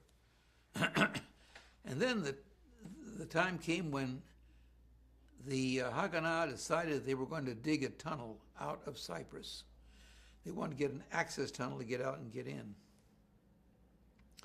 So McDonald and I and Murray, and maybe Hal Feinberg, I'm not sure, and the Dutch boy, and another Israeli guy, not the Dutch boy, an Israeli, I said Israeli, I don't mean Israeli, another refugee who later became an Israeli, joined the group, selected by the Haganah, and we began to do the tunnel. What did we do? We had a tent that was assigned to us, pitched right on the perimeter of the camp, alongside the barbed wire. Maybe 50 meters or 100 meters away, there was a grove of trees, and you started to have a little bit of a forest. And the plan was to dig a tunnel from inside the tent, go down, and then tunnel our way out to the grove of trees, which we started to do. We had pickaxes, I don't know where they came from, and we started to dig this big hole in the middle of the tent. Well, right away you have a question, what are you going to do with all the sand? You're digging a big hole, and then you're going down 10 feet, and then you're going to go forward. What do you do with the sand? The first time, we took the sand and we spread it around on the floor of the tent, around all the other open spaces. When we go into the tunnel, we went into to work just in shorts, you perspired because there's no air down there, and you could stay only a short while before the air was foul. You had to come out, but you were perspiring, you come out covered with sand. Well, you can't go outside covered with sand. What happens? Water was brought into the camp by water trucks every day, and it was rationed. And the Haganah guys arranged for a big water tank to be put outside our tent. And somebody would bring in buckets of water from this big tent, which was this big tank, which was refilled every day, bring it inside the tent, and we'd wash off with that, but we washed off with that over the sand we spread around so it could become impacted. Well, after a while, it got to be quite a lot. So we started to go out in the middle of the night with gunny sacks full of sand to dump it where it couldn't be found. Where did we dump it? We dump it down the latrines. They had these latrines which are just holes in a board and then lime on top of the refuse. And McDonald says, in remembering it, he used to describe how we'd go out in the middle of the night, we'd take these gunny sacks, we'd dump them down the hole into the toilets, and then the stench that would become wafted out of there back at us. He remembered that. And in this way, we disposed of the sand into the toilets. We had gone forward about maybe 15 meters or so when the time had come to take us out of Cyprus and send us to Palestine. And we didn't finish it, but the tunnel was finished, and it was used. And there was a program on TV here, one Yom Ha'atzmaut, where they brought me back to the TV station together with other people who were familiar with the tunnel to describe how we began it, what we did, and other people described how people came in and out through this tunnel. And Ruth Gruber, who wrote a book about, mentioned Cyprus, one of her books, wrote an article or in her book about that it was found after we vacated, after the camp was vacated. The British found the tunnel, but it was after the fact. So that was one episode. We were building this tunnel. Now, I mention this because the Dutch boy's name was Louis Van Beets. Louis Van Beets. In Boston one day, after I was married, young married man, practicing law, I get a call. It's Louis Van Beets, the Dutch boy I knew on Cyprus. He was there with his wife, Lola, and how he came to Boston, I don't know, but he was a lovely guy, and we became quite friendly during the time that he was in Boston, I was in Boston. He was a guy whom I knew on Cyprus. Later on, I received a phone call out of the blue and says, Ketzela, which was a nickname for me. My name is Katz, so sometimes I was referred to as Ketzela, both on the ship and in Cyprus. Ketzela, ata zocher ech lachpor? Do you remember how to dig? Who is it? It was one of the two mapilim that had been co-opted to help us in the digging of the tunnel. A guy named Roth. He's here in Israel. We're in touch. A guy named Roth, good guy. Ata zocher ech lachpor? He remembered me and he found me, and we had kind of a reunion here. That was the tunnel. The time came, however, to transport us to Palestine. They wanted to get the Americans out of Cyprus, and the British were allowing only a certain number each month. There was a quota that they allowed. And we were put on the list with whatever names would allow us to get past the British checkpoint.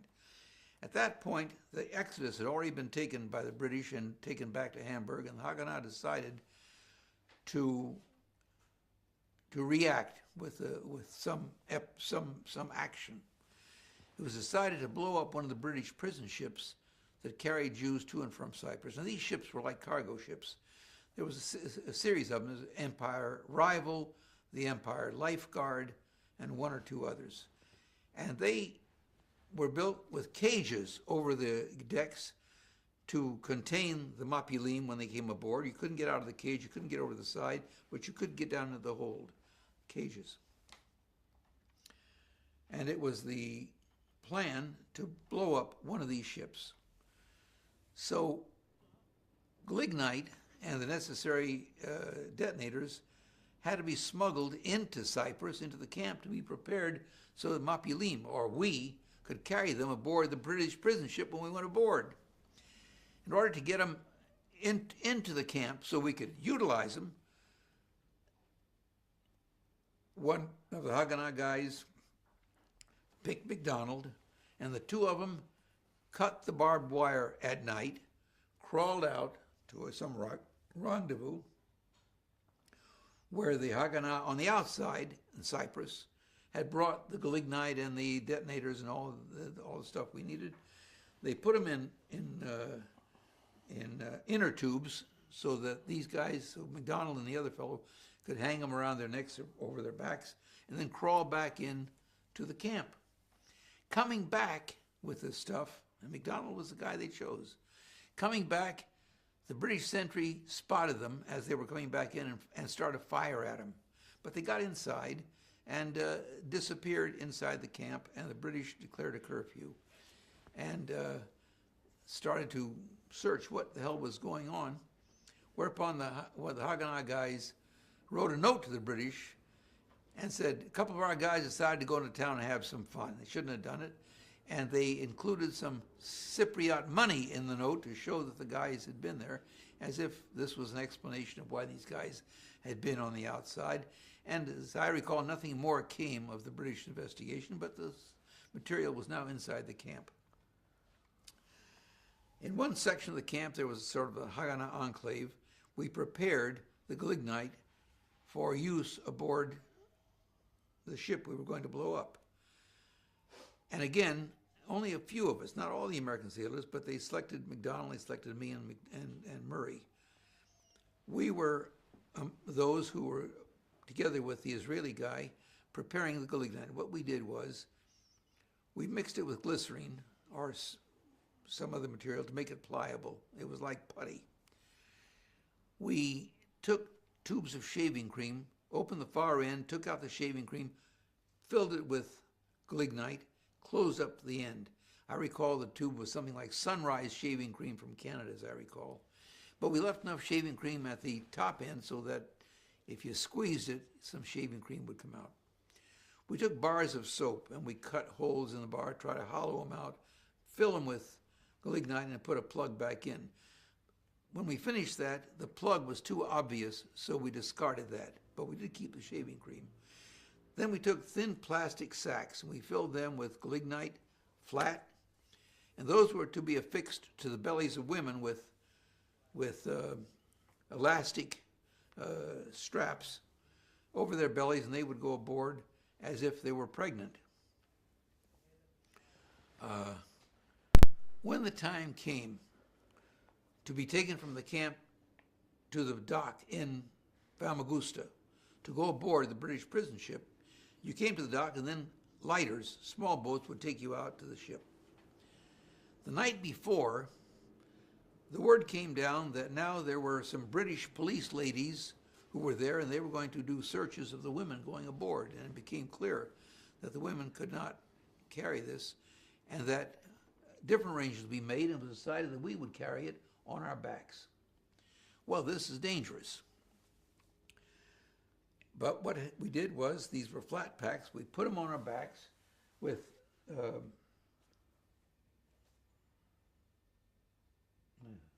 some sort of stretching material to hold them, and put our shirts over them, bloused our shirts so that we would hide the fact they were there. And I remember saying, MacDonald and I talking about it, and I was saying, MacDonald, when they come to search you, I said, you know, they can put one hand in back and one hand in front. You turn yourself so that the hand that reaches for the back doesn't go all the way back, but goes down your side. You turn. And literally that's what happened. When we went through British control, they reached out to search us, exactly that. One hand, they try to pat your back and pat your, but if you turn as if you're looking at somebody or saying something, you presented as the side of your back rather than the flat of the back. You know, it's like a deck of cards thrown up in the air and all 52 cards come down face up red. It just broke our way. Why they didn't discover it, I don't know. They didn't discover it on our backs, and we got through. What were we going to do? We each had razor blades, that if up and down the line and on the way, the British should discover anything, that we were to cut these elastic bands and drop the Gelignite by the road, get rid of them. Well, we're in these trucks in convoy, then it stops. People are running back and forth alongside. Activity, don't know what it is. I said, is there some reason? Are they searching us?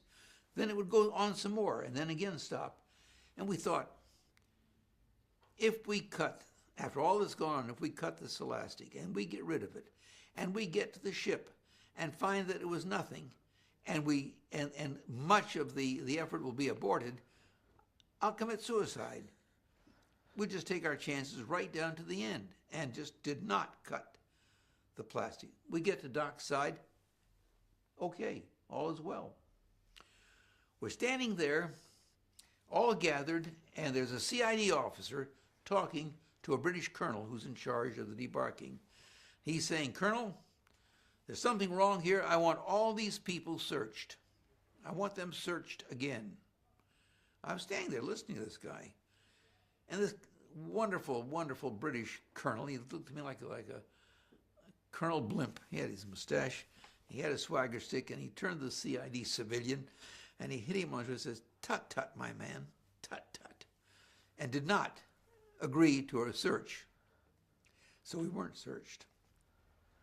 Yehudit Lowenstein was an Israeli girl who was a nurse, red-headed girl, who had been a nurse there for the Jews in Cyprus.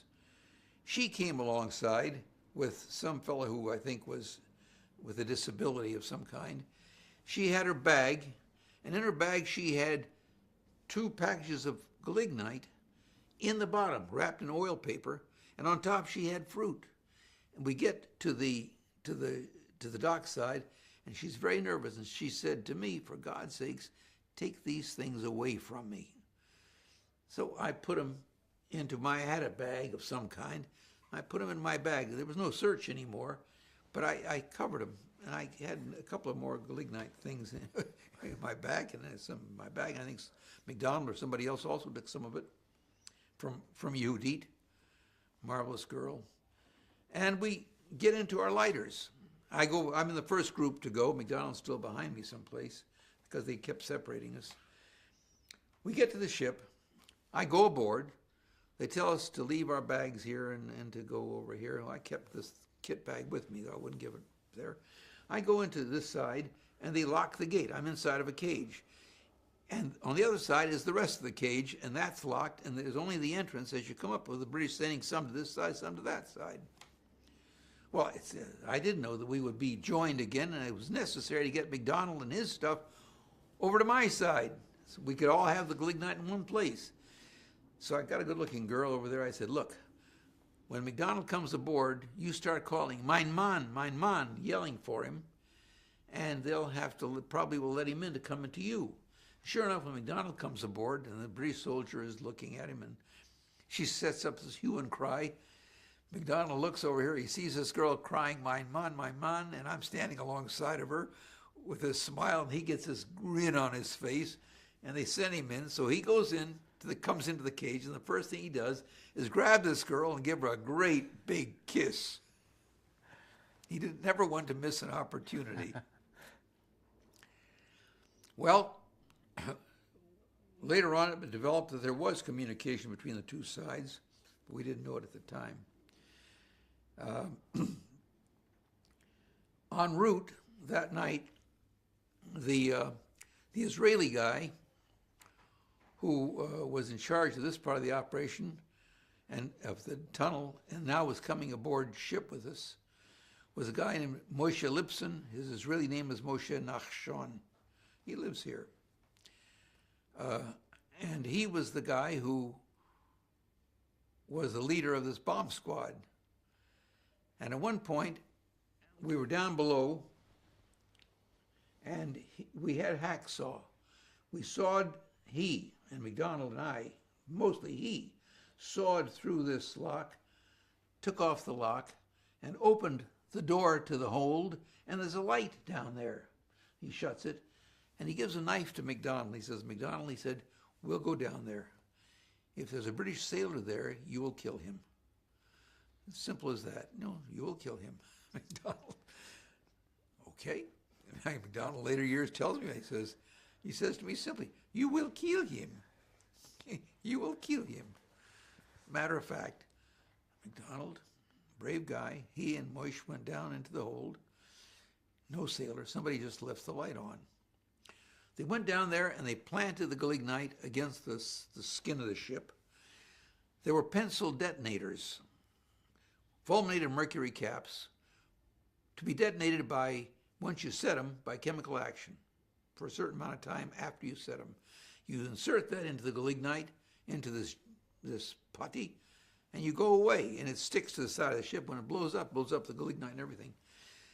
the detonators got aboard ship in another way. Sonny Weintraub, later a very well-known artist here, Oliver Shalom. Sonny Weintraub was our radio operator on our ship. He was one of us on Cyprus. They put these detonators into a condom, and they put them into Sonny's rectum. He came aboard carrying an explosive detonator or two in a condom up his rectum, hoping nobody would give him a kick in the pants. That's how we got the detonators aboard. Sonny Weintraub brought them. I have a picture of Sonny's back here on this wall. You see the little Arab girl sitting there in the blue thing, blue smock. That's one of Sonny's pictures. He's a well-known artist and a good one. When the hatch was put down again, the people in the hold who saw what we were doing started to sing out of joy, out of sheer release of tension, spontaneously. One group down there, a kibbutz group, invited me to join them in Israel. Come join us and be part of our kibbutz. I never had a compliment more important than that, to be asked by these people who just knew me a short while to come and be part of them. And that was, this is what I'm trying to do, is to be part of them.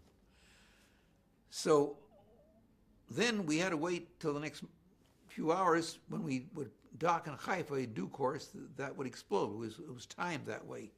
As we approached Haifa Harbor in the early hours of the morning, we're standing there, Moish, and several of us are standing there looking out of the cage.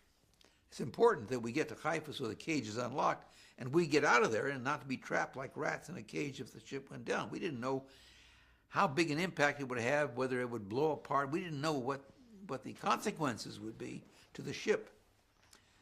And if it would sink right away, you didn't know. These were all uninformed efforts. Suddenly, before we get to the dock, still in the harbor, they drop anchor. Why are they dropping anchor? And there's this British officer in white starched shorts, white shirt, standing out on the other side of the cage looking out at the Haifa harbor, and he's stretching himself. He's just gotten up, and we're thinking, you son of a bitch, give us a little bit more time and you'll get your feet wet. And Moish is standing there looking, the time is ticking away, and he had to make a decision. He could abort this thing by telling the British that's down there, go stop it, or go down and stop it. You could abort it one way or another. But he's standing there with a poker face. He doesn't show any sign of tension. He's standing there watching. And the legend has it, I don't know if it really happened this way, but the legend that's told is that they said to him, Moish, you got to defuse it. And Moish is supposed to have said, well, they taught me how to make it. They didn't tell me how to stop it. That may be the stuff of legend, but I don't know. But it's a good one, and I think we should treat it as the truth because we need our heroes, and we need our legends. Well, before long, they hoisted the anchor again, and off we went into the harbor. And they opened the gates, opened the cages, and the people started filing out, and we followed them. We're all on the dock, and all of a sudden, there's an explosion. The thing did go off below water, and smoke came up out of the water. But unlike submarines hitting a ship in the movies, and the ship breaks apart and sinks, this didn't do any such thing. It's sort of a shudder, and nothing. It sat there. What was happening, as I later realized, is there was a big hole in the side. Water was pouring in, and the British couldn't stop it. And the ship quite quickly did actually lower itself slowly, but deliberately to the bottom of the harbor, and there it stopped with the smokestacks sticking up out of the water. This was a Haganah operation, but it didn't stop Eitzel from running around a few minutes later with posters, posting them on the wall saying, with the arm holding the rifle, which was real, saying, Rak Kach, only this way. But of course it was a Haganah operation. Not that Eitzel wasn't capable of and didn't do heroic things of their own. They did, but they did take advantage of this to put their posters up. Maybe they were saying rock cock meaning this is the way to do it, whether Haganah does it or Eitzel does it. We were on the dock and we were quite depressed to think that this was not successful, but it turned out to be successful. Whereupon the British loaded us onto Egged buses, co-opted for the purposes with British guards to take us away. And I remember climbing aboard in the front of this bus, and I looked in the mirror and I saw this gaunt face, unshaven. It was I, and I had no idea up to that moment how I looked. But I had been on site for 2.5 months. We all had dysentery of some kind. I had amoebic dysentery, which wasn't cured until I got back to Boston, and the Harvard Medical School found a solution for me. But were you thinking at all about going back to law school at this point? At this point, no. I think if anything, I was predisposed to stay, and I would have stayed. I can come to that if we have time. I was predisposed to stay. And so we were taken in promptly to Athlete, where we were sent in. And later on, they wanted to record everybody, but we never showed up with our names. We never recorded ourselves in Athlete, because from Athlete, the certificates were going to be given out, and each name would be a certificate. And the Haganah didn't intend for us to use up a certificate. So there we were in Athlete prison now. Now we're in barracks, and it's very civil, much more civilized, and under control of the Jewish agency.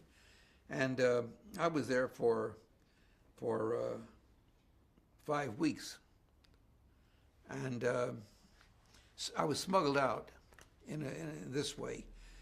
They came to me and said, Haganah said, you're a heart patient, and you're going to be taken to the Hadassah hospital. And so one day a nurse takes me by the hand and leads me very gingerly to the gate. She's got papers, and they take me outside, and I'm walking very carefully, and they put me into a car, and there's a Jewish policeman with this big Astrakhan hat that they used to wear in those days, these caracal of black wool. And I get in the car, and I'm quiet. I don't know what's going to happen to me. I assume that they're taking me someplace. So as we're driving along, he said to me, he said, do you know where you're going? I said, no. He said, you're going to your friends in Haifa. He was Haganah also. And we were on the old road. There's a new road now along the highway, but the old road that goes from here to Hadera, and then from there to Haifa, that was the old road at the time. That was the road we used. And he took me into Haifa. He took me downtown to Hadara Carmel. He said, go up to the second floor. So I go up to the second floor, and there's an office, and some of the guys I recognized from the Haganah. And they sat me down, they took my picture. In about an hour, I had false papers with my picture on it and everything. I had false papers, and with those I got around Israel. Passed a number of times the CID's security, and they passed. And now I'm in Palestine. I'm in Palestine, and I'm under the authority and control and the security of the Haganah. McDonald got out because they put him in an empty fish crate, and put more fish crates on top of it that were taking trash out of the camp, and they got him out of the camp that way. So, and Murray ended up, I think, I don't know how he got out, I don't remember anymore, but he was yes, I know. He was taken to one of the Krayot, Kiryat Shaul or Kiryat Motzkin. They had a less secure barbed wire encampment there before they released people. So one night, we who were already out together with the Haganah guy went to this camp. It was dark, off the road, and we crawled up to the perimeter with wire cutters. We cut the wire, and the guys came out through the wire, and we walked across country to the kibbutz HaChotrim. And we were out, and at HaChotrim, I ran into a guy named Alex Shore, who was one of the madrichim on our ship. He's now a lawyer in Haifa, a very nice guy, very interesting guy. Maybe you should talk to him. Alex Shore was there visiting his girlfriend. And there we were. We come into Chotrim, having liberated these guys from Kiryat Motzkin or some such place. And there's a guy I know. All these little things kept happening. There was a visitor at Athlete that Harold saw. There was what? נדבר על זה עוד רגע, disconnected.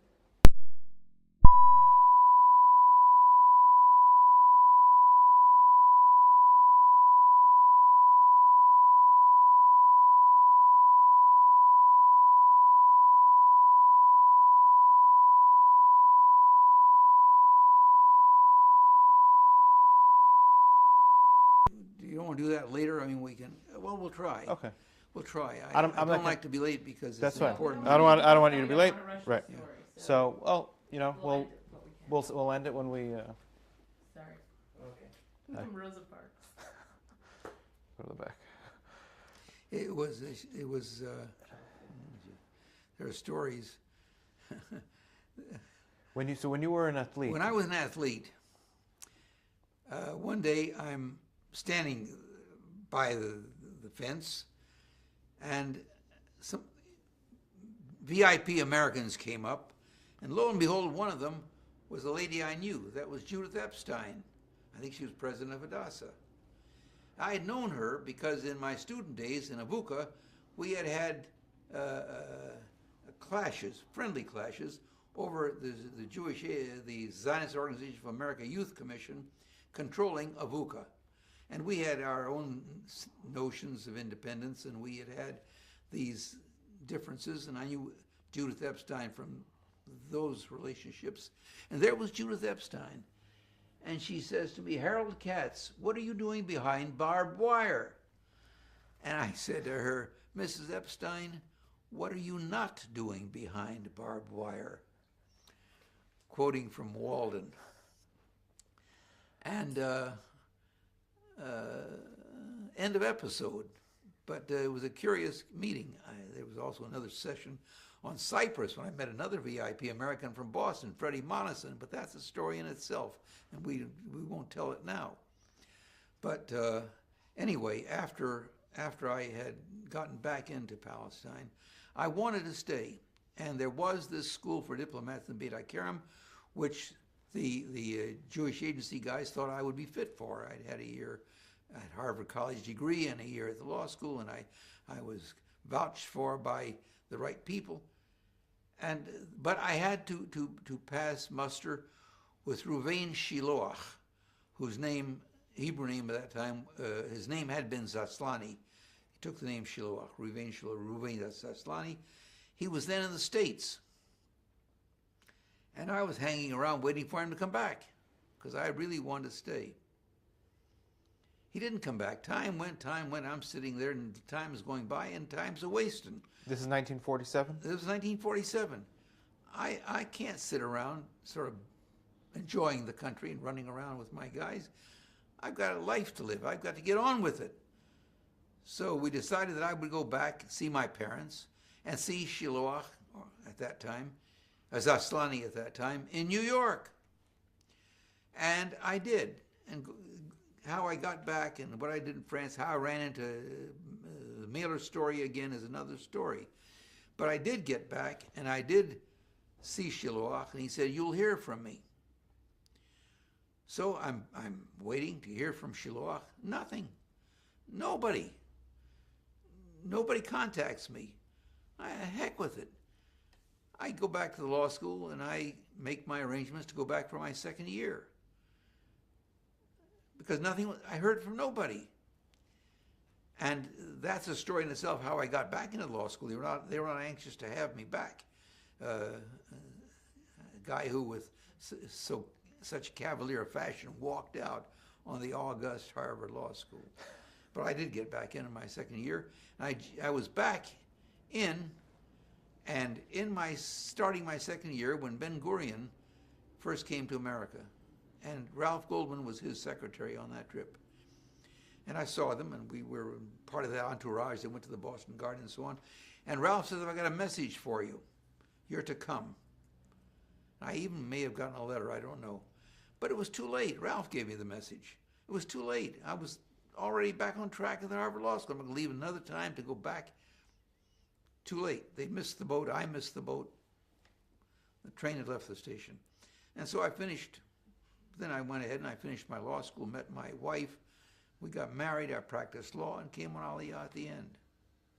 ההרגשה שהוא מגיע לישראל פעם ראשונה, הוא לא דיבר, זה חשוב מאוד. When you finally got to, after this whole episode, you're on the boat, you get sent back to your Cyprus. When you finally get to Palestine and get to see the country, what did you feel? Well, is mission accomplished? Did you feel? No, I felt I had found what I wanted. I felt this is where I wanted to be. This was my home. This is where I had meant to come, both physically and spiritually. I felt that. I meant to stay, wanted to stay. It didn't depend upon my going to any diplomatic school. I could have done something else. But this was in the pipeline. It sounded like a reasonable thing. Didn't work out, but nothing has changed. You'll find that the bureaucracy in Israel today is as equally inept and as equally self-destructive as it was then, only more so, because you've got a bigger bureaucracy and bigger issues, so you get bigger failures.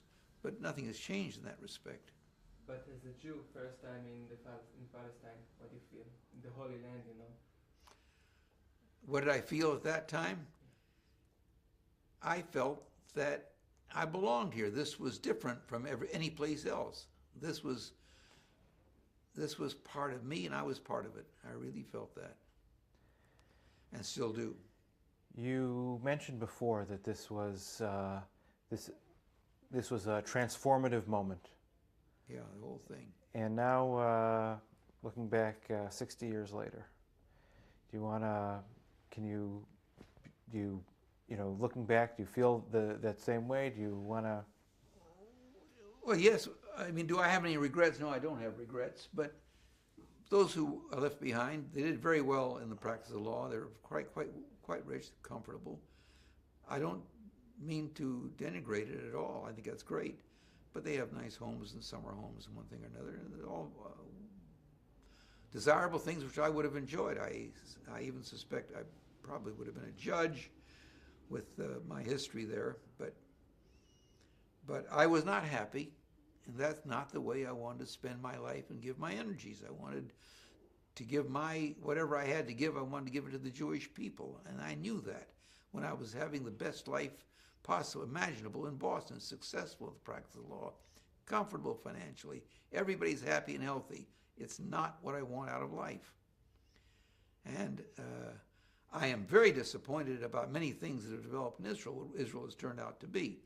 I don't deny that I don't say that it isn't still Israel and the home of the Jewish people and the place I want to be and the place with which I identify.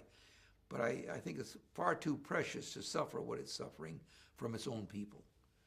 And the cavalier way in which our leaders dismiss pieces of it and kowtow and show less than pride. They don't show the pride they should have. They don't show the fortitude. They cave in too easily. Also, they're not talented enough anymore. And the talented people fall by the way as victims of party politics. And we deserve better from our leaders than we're getting. Very disappointing. It doesn't mean that I've given up on Israel, or I don't believe that we have a future, or I don't believe that the Jewish state has everything to offer us. It's still the home of the Jewish people with our own history and our national celebration of our holidays and remembering and staying with our heroes. And I'm optimistic, but we're going to pay a terrible price for our failures.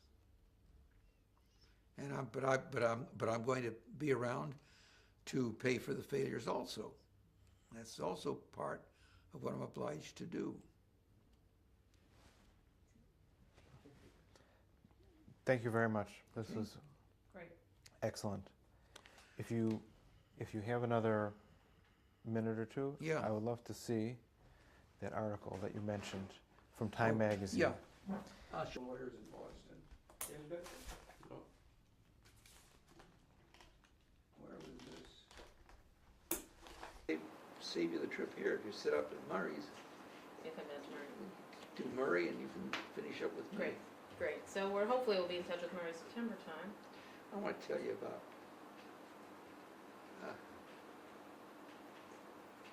lots of things.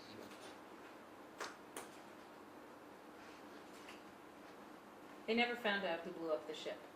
They never found out. Well, they did and they didn't. I'll show you. I've got some interesting material on that. Let me show you. There's still a lot of stuff to record. Let me show you. This is fascinating stuff. You can't get to it. I've got יש לו חבר טוב, אנחנו היינו אמורים להגיע לחבר טוב שלו, אבל הוא בפראג. אז הוא אומר שאנחנו נגיע לחבר שלו, אז הוא תגיע גם כן. לגמור את הסיפור שלו שם. וגם כשאנחנו מתחילים את זה, אז פתאום זוכרים כל מיני דברים כן, שנועדו בתחקיר. כן. אבל תקשיבי, מה שכן, אם אנחנו חוזרים אליו, כן. אז תסתכלי בחומר, ואז תרשמי לך מה יש, וכל מה שהוא ידבר British פשוט. Archives. Released from British Archives. Once in a while, I've seen him. He's a menace. This is a release agreement. really done, גם זה. One in Hebrew or English? מתי שאתה מוכן. Fine.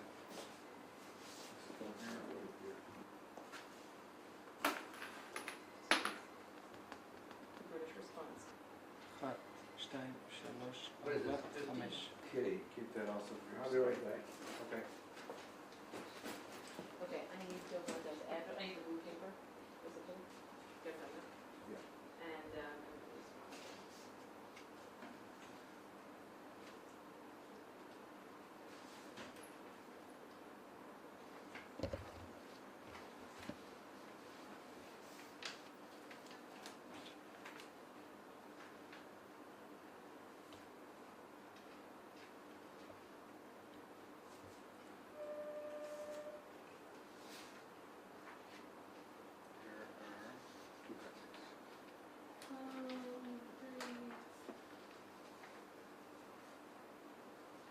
Hello. אוקיי, אני מצוין, מה שלומך את? יופי. אז רחוב פרישמן 86, זה החנות שלה. זה נקרא דוב לנדו תכשיטים. כן. אם את שם, בין 1:45 ל-2 זה בסדר גמור. נכון, אנחנו לא נהיה, רגע דן, אנחנו לא נהיה שם לפני 2, מה שעכשיו? 1:15. משהו אתה חושב כזה, שכן? כן. כן, תראה, אנחנו פה עוד איזה 10. זה There's שלנו. one more. They're going to do that. Session here? No, not here. Oh, we have another one to do. Oh, good, you finished. Well, lots of good luck. Hi, how are you? We just finished the interview. So busy, yes. And I would like to know the train schedule. Are you at home? What?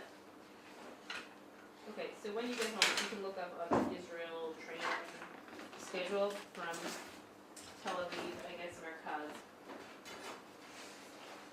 All right. The morning went okay. They were okay. Did you even get in front of a judge? Can we wait 10 minutes? Okay. Okay. Hi, how's it going? Harold, you can tell them that they can, you know, Sorry? they can put the music on if they want, or the TV. Oh, yes. All right, I'll tell them. Okay. Thank you. Okay, all right, we're finished. You turn the video.